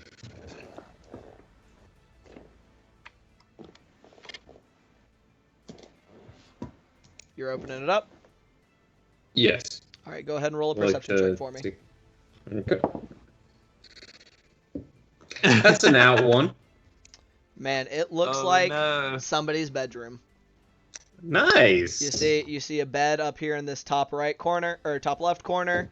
What looks to be maybe like a little dresser in the top right, a desk with a chair that's pushed out kind of next to it below that. Nothing really seems to stick out. Looks like maybe there's just seems like a more private version of what you saw out in the room before. Can I check the dresser out? Go right ahead for me. Is that another D20? It'd be an investigation check. All right, that's a 5. Chris, stop doing things on your own. Oh man. Yeah, I'll follow. I'll follow Jakob in there and I'll help him look for some things. I'll split the party and go with Julian. Hey. Nice. Okay, so are you just trying to search the room in general, or what? Yeah, I'm just kind of walking in the room and seeing what's what. With I guess looking around to see if there's anything of. You said there was a desk in here. Yep, there's the desk and then there's a little chest and like a little dresser. All right. Does the chest look like it's the same kind of ones outside that would be locked? It is locked, and it looks like it is of a higher quality, like it looks nicer. All right. I'll look around in the desk first. It's a 15 total. A 15. Yeah. All right. You notice in the desk, you rummage around it, and shockingly similar to the desk that you checked upstairs, except it's not falling apart. You're pulling out drawers. It looks like just some papers and stuff. And then you go to pull one out, and click. There's a little drawer in there that has a nicely bound leather book. And if you so choose to flip through it, it appears to have like arcane incantations and stuff written inside of it. I'll grab it and kind of yell back over out of the room. Blue, there's another chest in here. What? We need you to pop open. Yeah, like I There's did. another chest in here. You need to pop open. All right, I'll try, but no promises. Just don't go through that danger door down there. Something tells me it's dangerous. Also, The within door guys. your investigation of that desk, Bart, you'll Yeah. note a bullseye lantern kind of shoved up underneath the desk, as well as a note that looks like it just kind of got left out on top of the desk, with basically what looks like to be Morse code and or something similar, with the words stop, fight, lift, and come, and some other various like similar language used. What? Is it like a key for Morse code? Yeah, kind of. Oh, It's okay. not exactly Morse code. I'm just kind of giving you an example of like ... dash. So very simple symbols with the words next to them. Hey, where'd Julian go? I think these people got like a code for knocking on doors or something. He's messing with the secret door over there. I mean, I would have walked back when you did. Oh, he's okay. right here. Move your token. Did Hey, I? you said there's a secret door out there? You should probably knock on it saying, I don't know, like, is there like a clear thing on here? Like I said, you see stop, fight, lift, come. Probably a safe. So something similar to what you're talking about. Do you show me the I'll give you the paper. note? All right. Oh, and the book too. And y'all, you look like you got some magic, like weird glyph thing you did. You know anything about this stuff? Not really. But this... I'll hold up the paper. And did you show me the lantern too? I mean, the lantern's there. It was They just left it kind of there. like I don't shoved up need it. under the desk. If I had to guess, the lantern is probably what these are for. Oh yeah, Messages. turning it on and off. Yeah, that's good thinking. Sailors use Well, them for storms. Well, I sent some short. I'll wiggle back under the desk and grab it. Like, well, here you go. I don't know. Maybe it might better use this one. It could be a different color or something. I guess. Backpack. Very well. I'm You now assuming I have didn't find you have any. a bullseye lantern. And I'll put the code paper in my scroll tube, as well as the other note. Gotcha. Yes, Jakob, with a I'm 5, assu- you oh. really, it looks like that looks like a dresser. It has some clothes in it. Nice. That's from all you can notice. It looks like whoever's room this is, that's where he kept his clothing. Which is notable considering in the outside room, I say slightly notable, because they kept all their clothes and stuff in their chests as well. We'll try my damnedest to open this up. But I don't want to wait until Bart stops grabbing that bullseye lantern so he can guide me. By all means, if you want to call him over to give you a little more assistance. I will do so when the controller of that character returns. They can't walk away. Yeah. Oh no, man! So nobody wants to investigate the danger door? I'll go ahead and roll. Okay, not terrible. Oh look, he cast a guy. There's like 7 bugbears. Come on. That's a natural one. It doesn't matter. Oh, Yeah. natural one on picking the lock. Yep. You just you're now right back to it. You just really can't seem to get it going with this lock, and it's like you just felt like, oh, it's a nicer lock than the other chest, so of course I get it's a little more difficult. Hey, Frustrated and DM, kick it. are Yes. there any like large chunks of like masonry or like rocks or pieces of broken something around? It looks like, since this is these guys' living area, that they've kept it free of debris or cleared anything out that might have been there a good while ago. Can I try to break the chest? You most definitely can. Okay, what do I need to roll? That'd be a straight. Make an attack roll for me. What are you Okay. trying to break it with? Let's go with my foot. Okay, then just give me a strength check. You can borrow my mace if you're trying to. What kind of is it? Like locked with a padlock, or is it an internal chest lock? It's an internal chest lock. I'll assist him. So he's That trying to just is- break the chest itself. You're going office space on 15. this chest. That's a 15. All Yeah. right. So it's not easy. You don't just smash it to splinters, but you give it a good kick and you haul back and you stomp on it again, and the top just kind of caves in, and from there you can pull out what was broken and gain access to inside the chest. This is where they keep the alchemist fire. And yeah, you're all roll dex saves, everybody. Oh. No. Okay, so is somebody going to be searching this chest? I assume. Now Sure. that it's nice and open. Yeah, I'll peek in there. I'm short. I'm right there at it. That's a natural 1. Wait, was this one give me advantage? I'm a halfling, so that doesn't matter anyway. That's now an 18 plus 1. There you go. With a 19, pretty clear. Like this dude didn't feel the need to keep his clothes in here because he had the dresser. There's not a ton.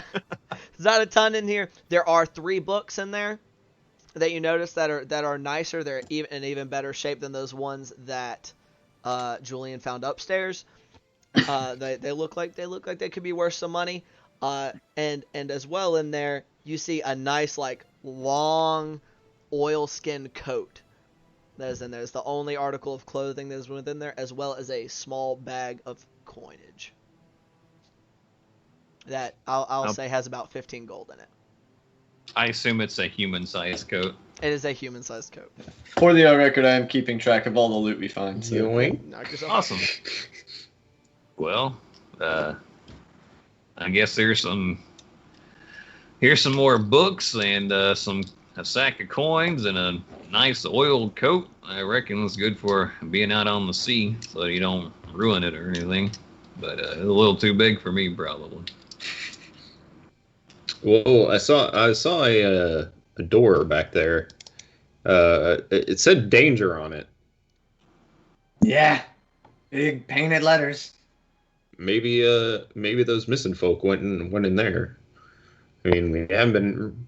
I mean, besides this gentleman in the other room, we really haven't found anything of them. Are all of you in the bedroom currently? Yeah. I am. My apologies. Yeah, I just want to make sure. All right.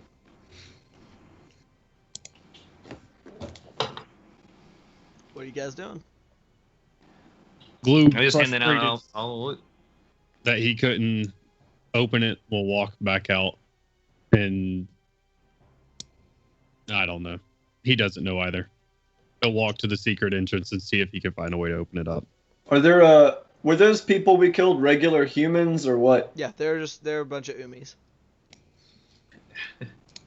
As you all kind of start coming out of the bedroom, Gloob and Jakob, since you guys are the first ones out, go ahead and roll me some perception checks.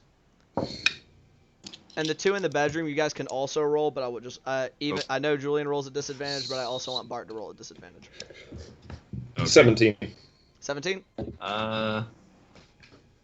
Disadvantage plus 12. 7. 12, 7, 16. 16? Okay, so everybody, and including what was our highest roll? A 17, we said. 17. That was our highest. I believe so. Okay. So everybody hears, even Julian, though it's a bit you have a harder time noticing it. You guys hear what sounds pretty distinctly, especially for those that rolled about a 10 or higher. What sounds like a pair of footsteps, kind of clomping along up in this direction, kind of up by this door. I forgot that door was there. I will get over here. And is there somewhere to hide next to this? Like over here somewhere? I won't say right next to the door. And there's some fire and torches, But if you maybe were trying to like hide, you could get a little bit of a you could stealth yourself, like if you try to hide behind this box and those barrels. Can I see over this thing? Yeah, you can see over it if you're standing up. So if you're like crouching, you could pretty easily do it where you have like just your eyes sticking up over it. Okay. I'll knock an arrow. And you said you're stealthing? Yeah. Go ahead and roll that stealth for me. I'd also like to stealth when I move over here. Go ahead and roll for me as well. And while I'm doing that, can I warn them? The two in the room that someone's Yeah, you're coming? welcome to call back. 18 stealth. 18 for Gloob. That's 10. at disadvantage? Yep. Okay. I got a 10. You got a 10? 16 at disadvantage. Okay. Are you trying to also stealth Bart? Yep. Nope. Being Nope. all. So Bart is just hanging out by the door. Shield up. And for the record, I've instead of my sword drawn, I've got one of my daggers. One of I'd your like to draw a daggers hatchet. instead? Yep. Okay. Because what is that? That's 20 feet to the door from where I am, or 25?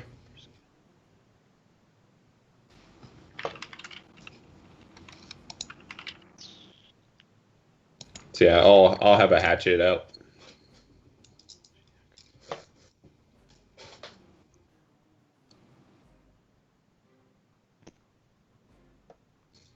Okay. All right, gentlemen. See while y'all are doing that, like Does those it- footsteps, Does it sound like one pair of footsteps? from what you can hear. Okay.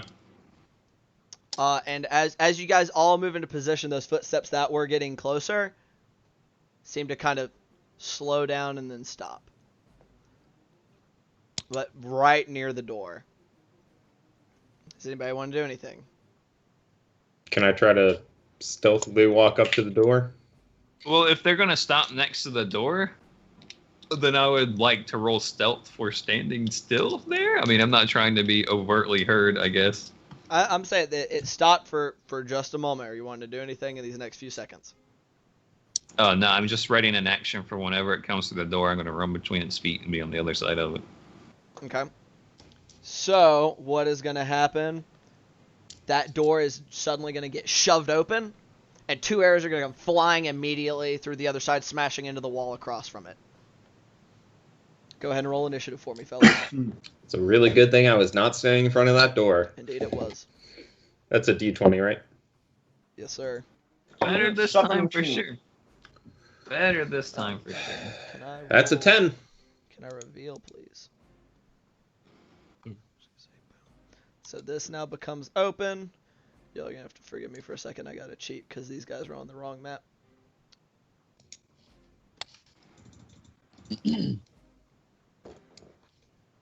Oh my goodness. Controls are so different between all the different programs being used. Yeah, it's not super great. I apologize for the delay, fellas. I probably should have done this a minute ago. You're good? I'm gonna get an anvil for this D20, and I'm gonna break it. He just failed me. Is it metal? No, it's it is crappy, like $3 kit. So they're all plastic. Oh no! I can't believe I did this to myself. Alrighty, boys. I accidentally stuck these guys on the map layer, so I'm trying to not drag the map around. Alright. So y'all will see kind of off to this side of the door.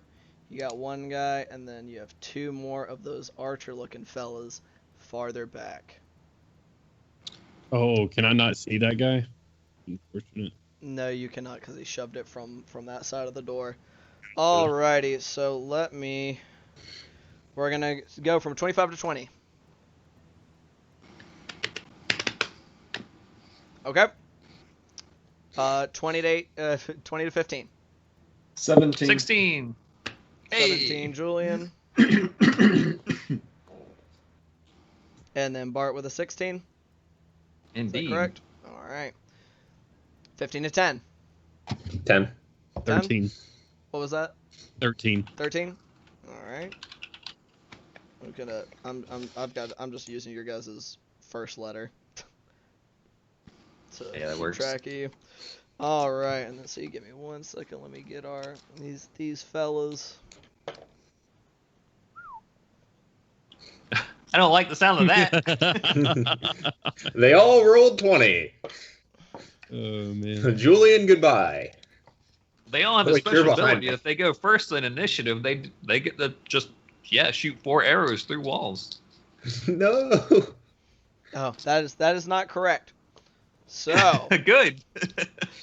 okay, unfortunately though, one of them does get to go first. Boo. No. So, currently none of you guys can be seen. None of you guys can really, unfortunately, see this down here. But one of these guys, he's just gonna take a few steps, kind of off to the side, but he is not looking to come through that door. He is holding his action, and that will bring us to Julian.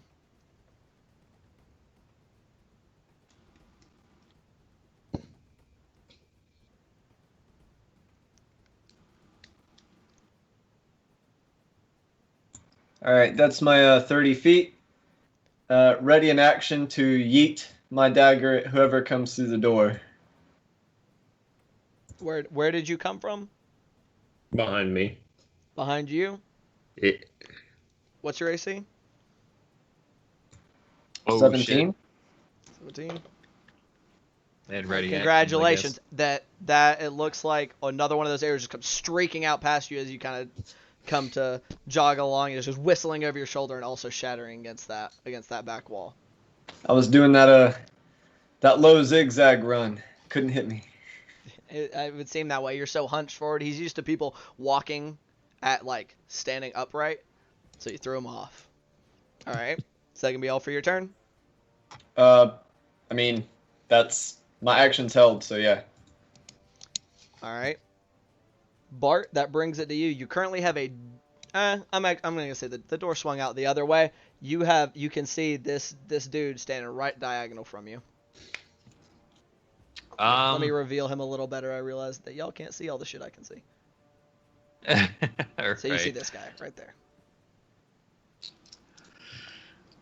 It's not the best action economy, but I am going to try and sort of have my shield up and sort of peek around and go like, boys, you guys need to stop right now. These last fellas got literally split in half. If you're wanting to keep your life, you better put them bows down, and I mean put them down real quick. These fellas ain't playing around. Go ahead. And I'm going to make a perception check or a persuasion check. You're making persuasion? That sounds like an intimidation check to me, dog. I'm pleading with them to not throw their lives away, not intimidating them. I mean, you were saying how like those guys got split in half, but okay, make a persuasion. It's your call. It's your call. Go ahead and make a persuasion. That's let me see what my bonus to persuasion is. I don't think it's super great, but this plus 4, so 16. 16. It's just One what of my them character would do. super doesn't give a shit. That one doesn't give a shit. Fair enough. Fair enough. I'll say that the dude directly in front of you that you can see, Mm-hmm. he sits there and he kind of like starts to back up when you say that. Like he's kind of like, while you weren't trying to intimidate him, he is kind of sounded spooked by that until he kind of looks up his shoulder and he starts to back up half a step, but then he looks at those two guys behind him with those bows drawn and he goes, "Ooh shit," and turns back around. I will give him a deflating look like, well, shit, dude. That's it for you, kind of. That'll be my full turn. I'll just sitting there, hunkered down. Heavily. All right. So that is gonna bring us. Unless that wasn't my action. That would be your action, yeah. Yeah. Okay, that's what I thought. Yeah, that'll be my full How turn. long Everything. does your emboldening bond last? It's probably worn off by now. I think it's 10 minutes, if I'm not mistaken. 10 minutes, yeah. It's definitely been 10 minutes. All like going. Or through all maybe the a tests minute. and everything. Either or, it has been definitely. Yeah, it's that 10 long. minutes. Yeah, it's. I gotcha. gone. So that is gonna bring us down to Gloob. I don't fucking know. Going first. Shish kebab.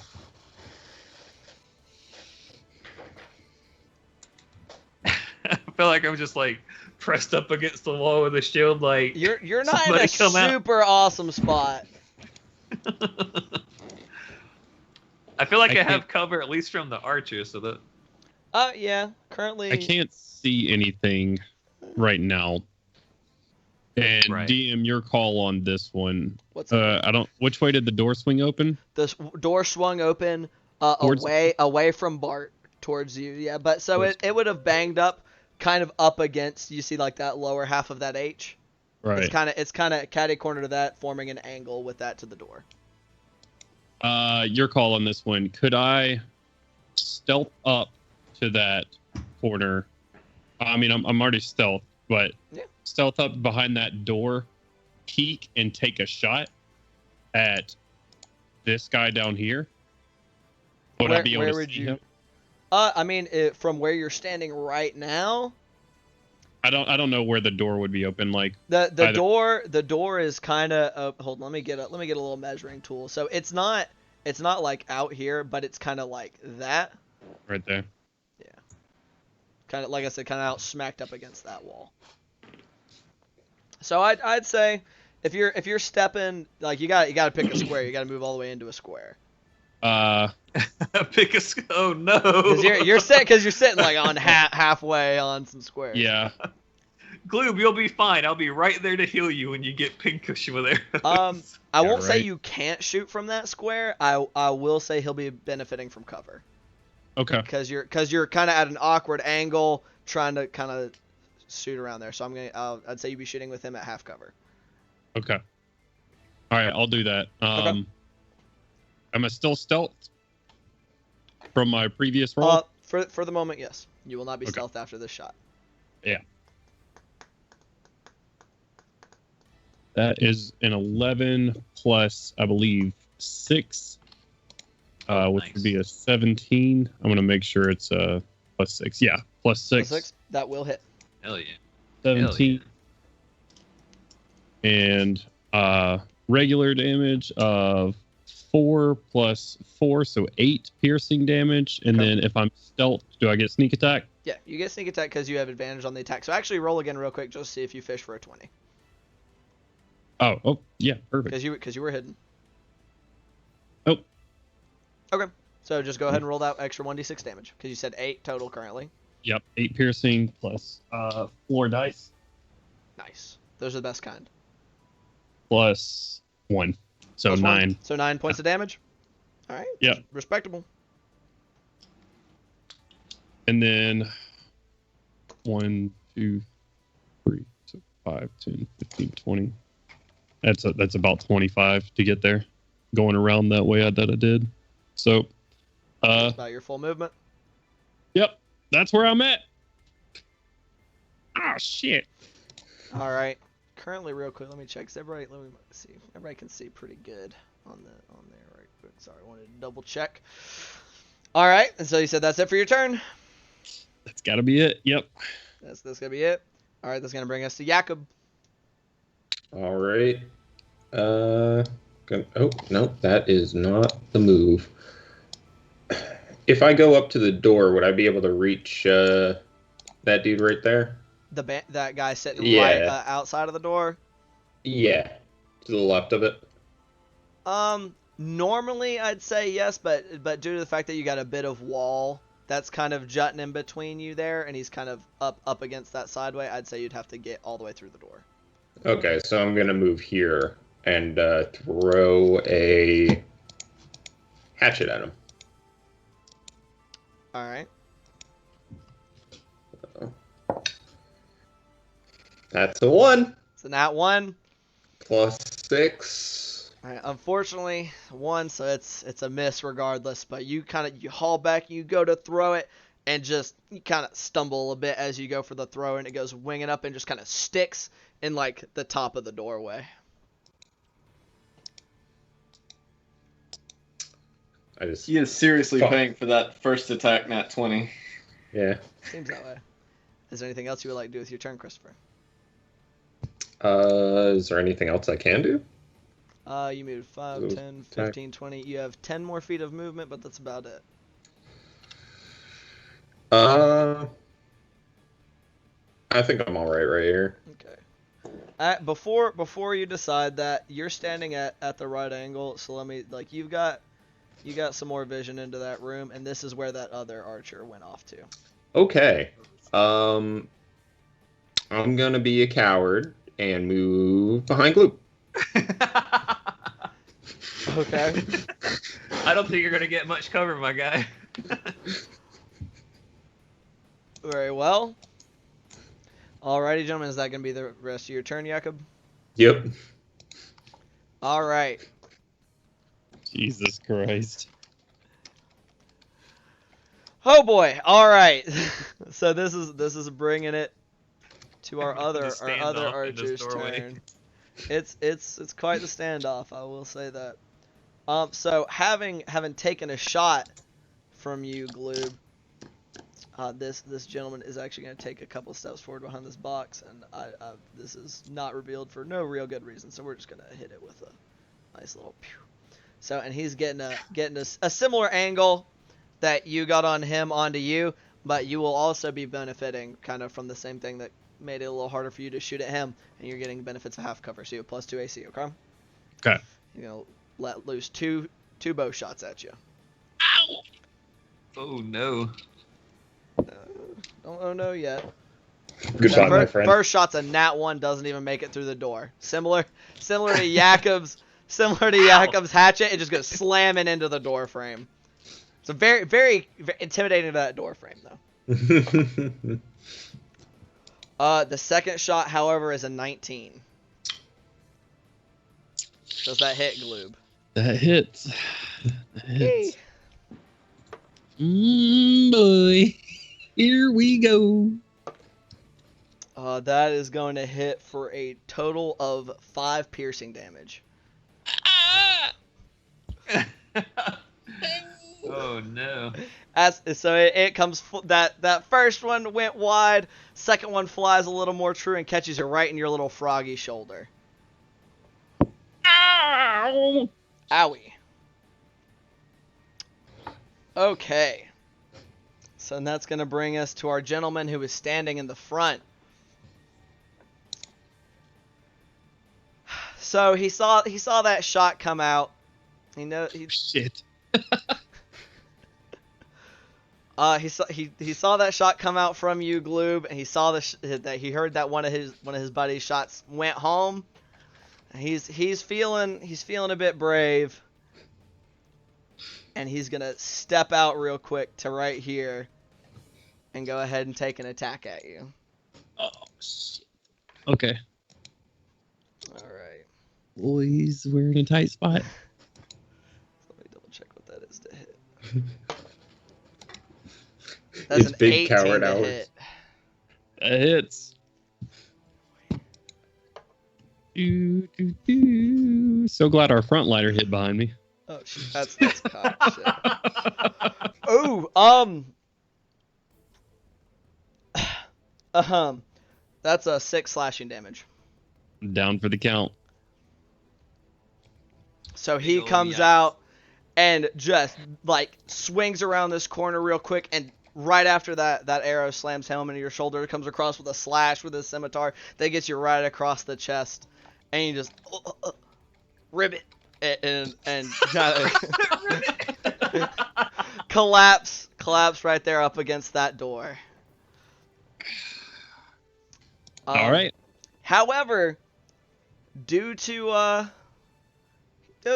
seeing one of the enemy go down with that 1-2, nice little 1-2 punch, feeling pretty brave. So he's like, oh yeah, and he's gonna stand his ground, kind of like turning his body to kind of halfway facing you, Bart, and halfway facing you, Jakob. That is, however, gonna bring us back to the top of the initiative, which is Archer number 1, his turn. What's he gonna do? Let's see. He is unfortunately Gonna shoot Gloob on the ground. no. He's gonna take a few steps over here, and he's gonna try to weave an arrow between his buddy and this wall. So he's gonna have 3/4 cover. You're gonna have 3/4 cover, Bart, but he is taking a shot at you, since you seem to try to bully these guys out of being in their own house, basically.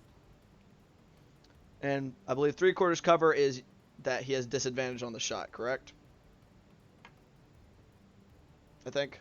Can't remember. No, +5 AC. +5 AC? Okay, perfect. Perfect. So you have +5 to whatever your AC is, but he is going to be tossing 2 shots that way. First shot's a 22.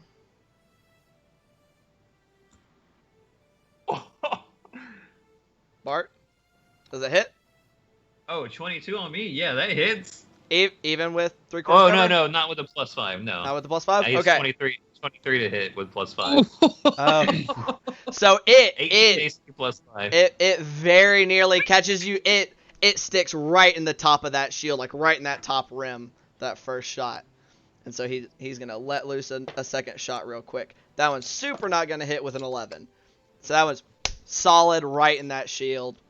Like, not even a threat to you. All right. However, they're squirrely about trying to push up through this doorway, especially since they've now got one of their own holding it. And that'll bring us down to Julian. All right. So I'm going to... Oh, wait a second.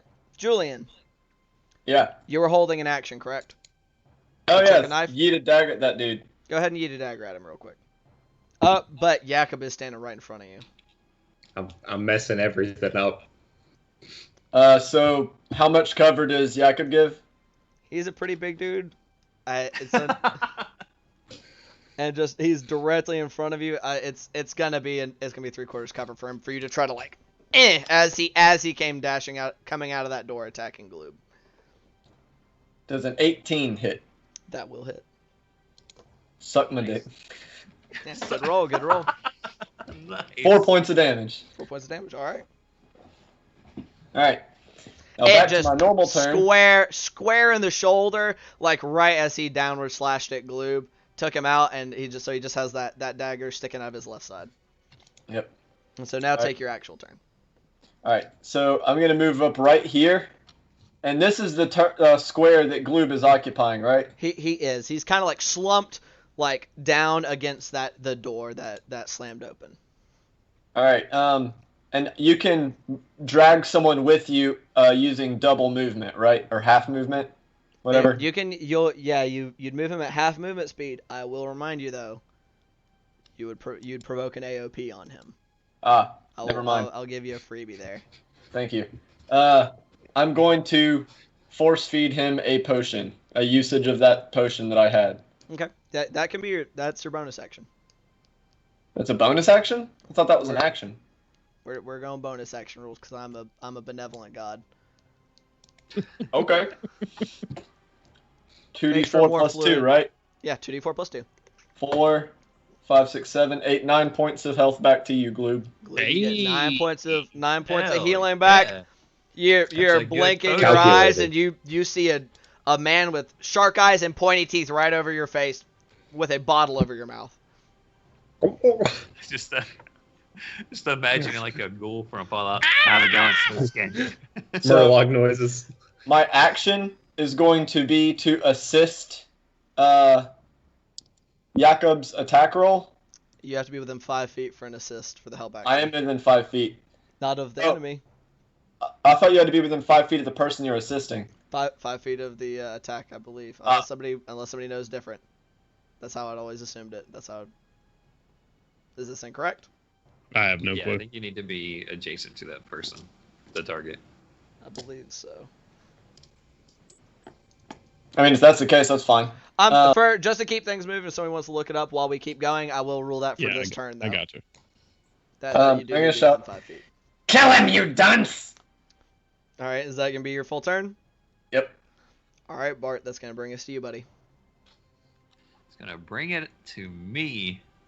All right, well, I mean, I tried to warm this guy, so The creature's did. got to be within 5 feet of you.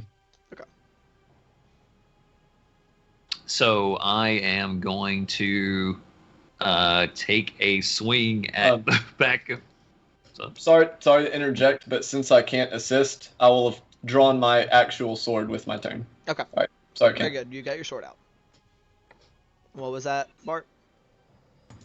I am going to smack this guy in front of me. Okay, make an attack roll on him. Go ahead. That is a 14. 14 hits. All right. That is 1 damage. How is that What? possible? What is your strength? 10. Ah, okay. What? Well, he takes that 1 point of damage. All right. You don't get him like really good. Like you hit him, but it's kind of as he was turning to understand that he also sees Julian moving that way. It catches him kind of across that back of that shoulder and deflects a lot of the force of the blow. All right. Now I'm going to make a ballsy move, fellas. And I'll move right here since I can move through medium creature space. Where'd you go? On Yeah, the to other the side. other You just room. walk Behind the through guy. his square. Okay. Yeah. All right. So you're now in the room with 2 archers. One of whom looks kind of pissed because he got shot by a frog. That's cool. Okay. Just making sure. Alrighty. Is that gonna be your full turn?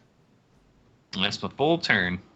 Alrighty. So that's gonna bring us on to Gloob. You are now conscious but prone, and the dude who just slashed the shit out of you is next to you. Perfect.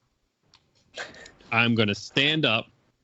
All right. That's My half your bow on movement. the ground. My bow on the ground because I dropped it whenever I went unconscious. Gotcha.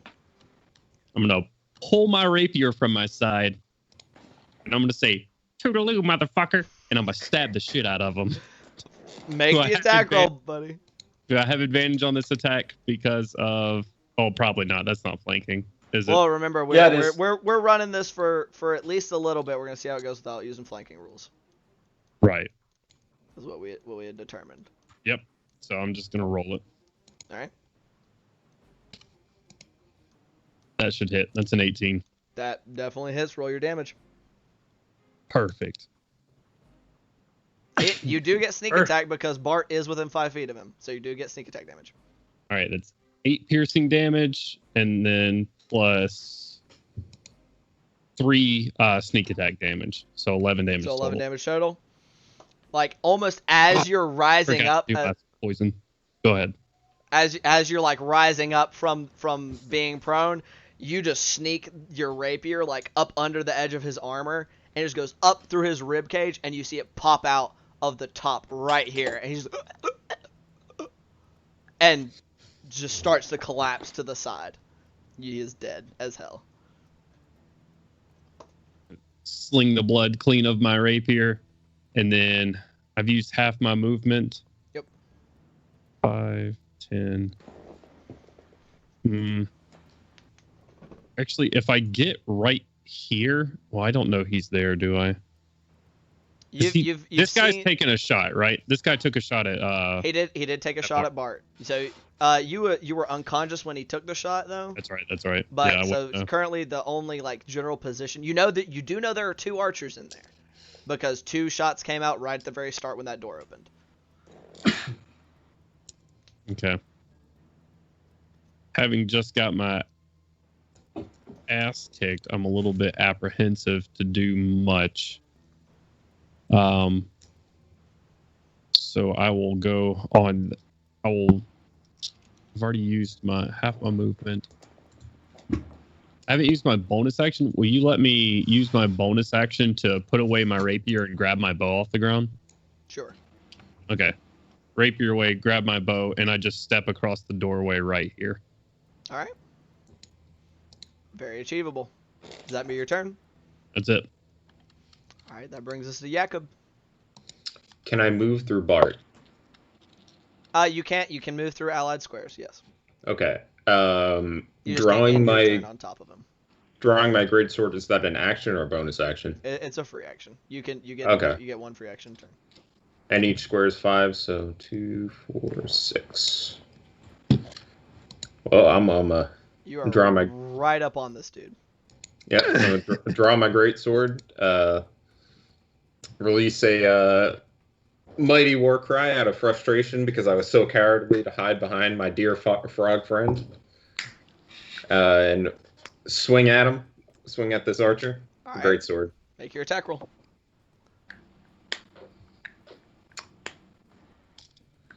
That's a 12.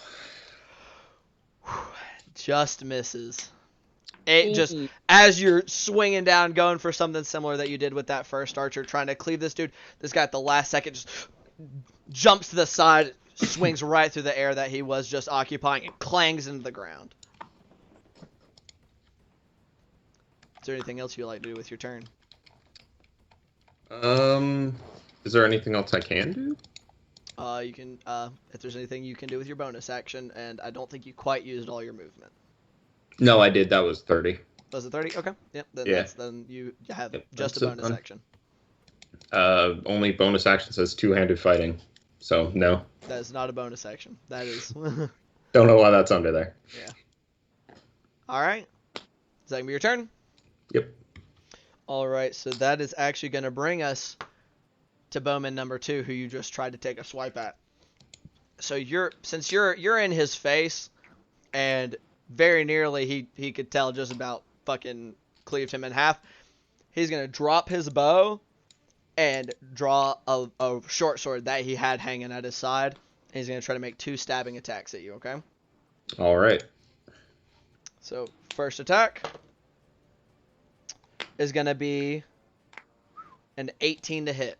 That hits. That hits. Jesus Christ. These guys are fucking commandos. Woo! That is fortunately for you 3 piercing damage on that first hit. So does that mean I take no damage? That means you take no damage. So while he gets you like full on with that stab, it doesn't seem like he could get the force necessary with how quickly he was trying to draw and immediately go into an attack to really get through your armor. And so here comes attack number 2. You got that thick boy armor. That is a second 18. All right, let him at me. So that, however, is going to be 5 more piercing damage coming at you. 2 damage. All right.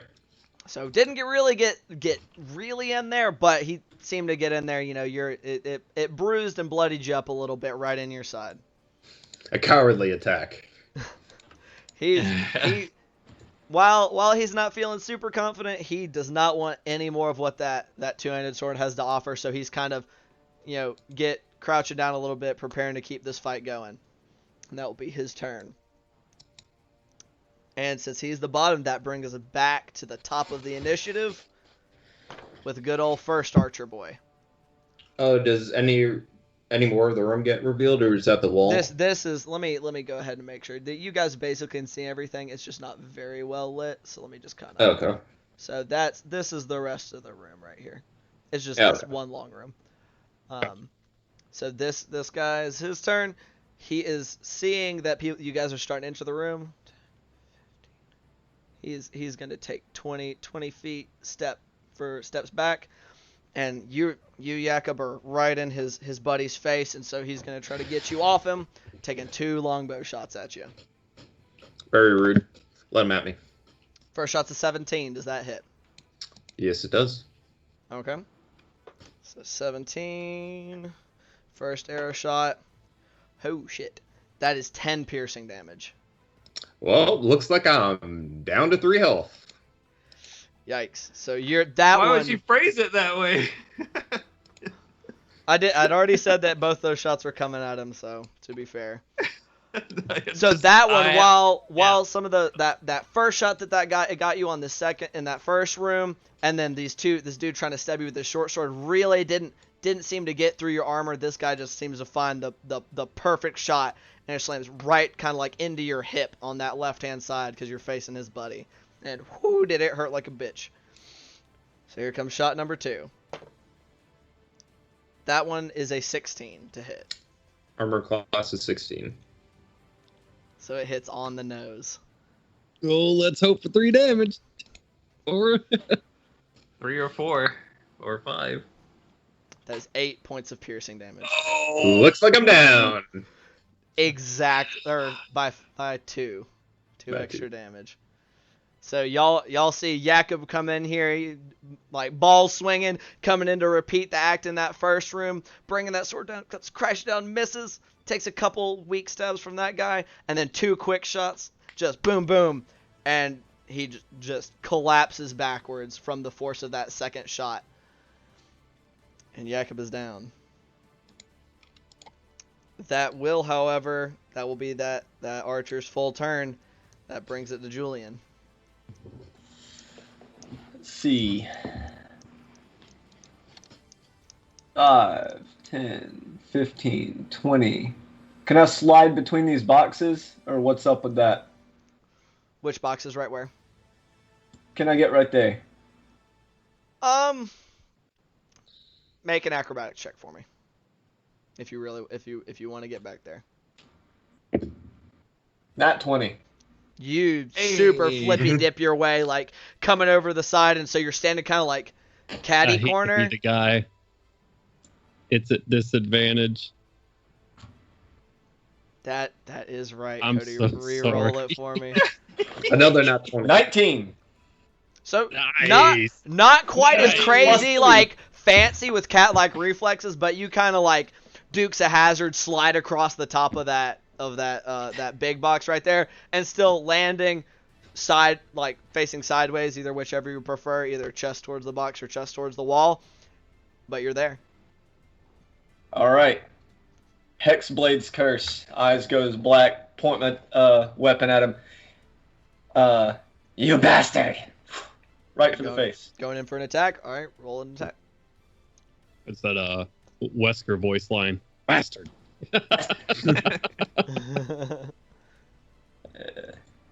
B 3, 4, 5. Double checking what you're Hexblade's good. curse. It does not give you a bonus to your attack rolls, that I can tell you. 14 to hit. Squeaks by, and you do get a hit. Sweet. Roll damage for me.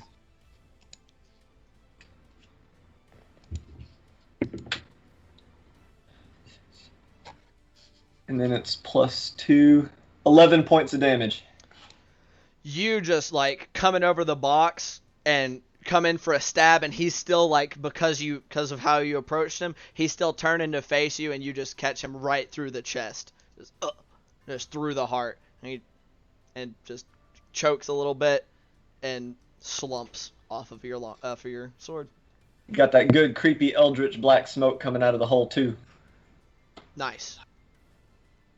Eldritch Black. Eldritch Smoke. Blast. Alrighty, so that's Eldritch stab. Is that gonna be your full turn? That is my bonus, my move, and my attack. All right. After Julian, that brings us to Bart. I'm gonna move right on up to here. I'm gonna pump my good buddy on the ground with a Cure Wounds. All right. That is Roll that 8 beam, plus please. 5, so you're back at full 13 HP.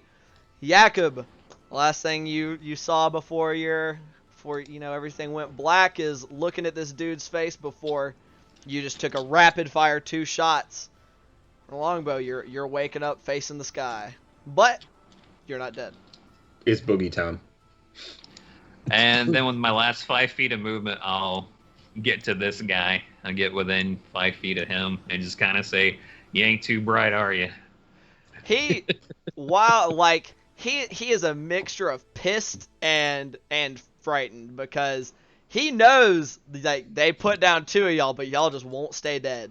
So he's just like his eyes are darting around, but he's just like glaring and kind of noises.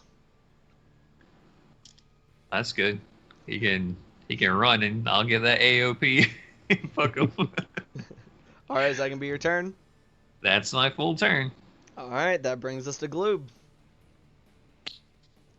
I'm gonna knock an arrow, but before I do, I'm gonna slide it across my stomach region real quick, shit. and then knock it. All right. And then I'm gonna come around the corner, stepping on top of this dead guy, Awesome. and I'm gonna shoot this guy straight in his forehead. All right, let me see that attack roll. And once again, you will get sneak attack on this because you have somebody within 5 feet. 10 plus 8 is an 18. Plus 8, that hits. Let's go, Yeah, boys. Go ahead and roll your damage for me. I'm gonna roll his He con. needs to make a con save. Yeah. That's a 9. He doesn't save. Oh, Roll let's those go, boys. 2d4s. All right. So, the piercing damage All right. is 10. The Okay. sneak attack damage is 4 more, so that's 14. Okay. And then the poison damage is 4 more, so 18 damage 18 total. damage total. Is there any particular way you'd like to end this fight, Jones? Absolutely. I want to stand on top of this dead guy that downed me before, Okay. and just slowly just sort of take aim right as Bard's talking to him, and as Bard's finishing up his little statement, I'm just gonna loose the arrow and have it drill him straight through his eye, and just as it hits, he like plunges back and holds it at first, but then you start seeing like green run down, and then he just starts like convulsing, hits the ground. And that's how it goes. He doesn't. Though it was a nasty wound, didn't seem to go down immediately from that arrow. That poison started to take hold and just couldn't take it, and like a little bit of froth coming out of his mouth as well as he drops to his knees, convulsing, and then just his body fully collapses as it finishes him off. I'm tired of these damn bandits in this damn dungeon. Alrighty, so you guys have killed the last of this Just- group. Just make that comment at the dude, and then he just gets shot in the eye and falls over, and well, there it is. Oh man, and as Gloob proclaims that he is tired of these bandits in this dungeon, and while a little worse for wear, it's looking pretty alright, that is where we are going to call tonight's session. Yeah. Yeah. So, that goodly job, everybody. Let me get us back on the screen. So, thank you all for coming and joining us here in the chat to watch some D&D. I think it went pretty damn well on the whole. I'm hoping everybody had a fun time. Absolutely. Like I said, thank you so much for joining us tonight and sticking with us through it if you stuck with us the whole time. If you didn't, if you came in halfway through, or if you're just new, drop us a follow if you like. We do this officially now, we're going to be doing this every Monday from 7 p.m. to 11 p.m. We have our Tavern Talks every Wednesday from 7 to 9, and then an Eberron campaign in which this guy right here, I can't figure out which way I got to point, is our DM, and then all of us minus Jakob are players in it.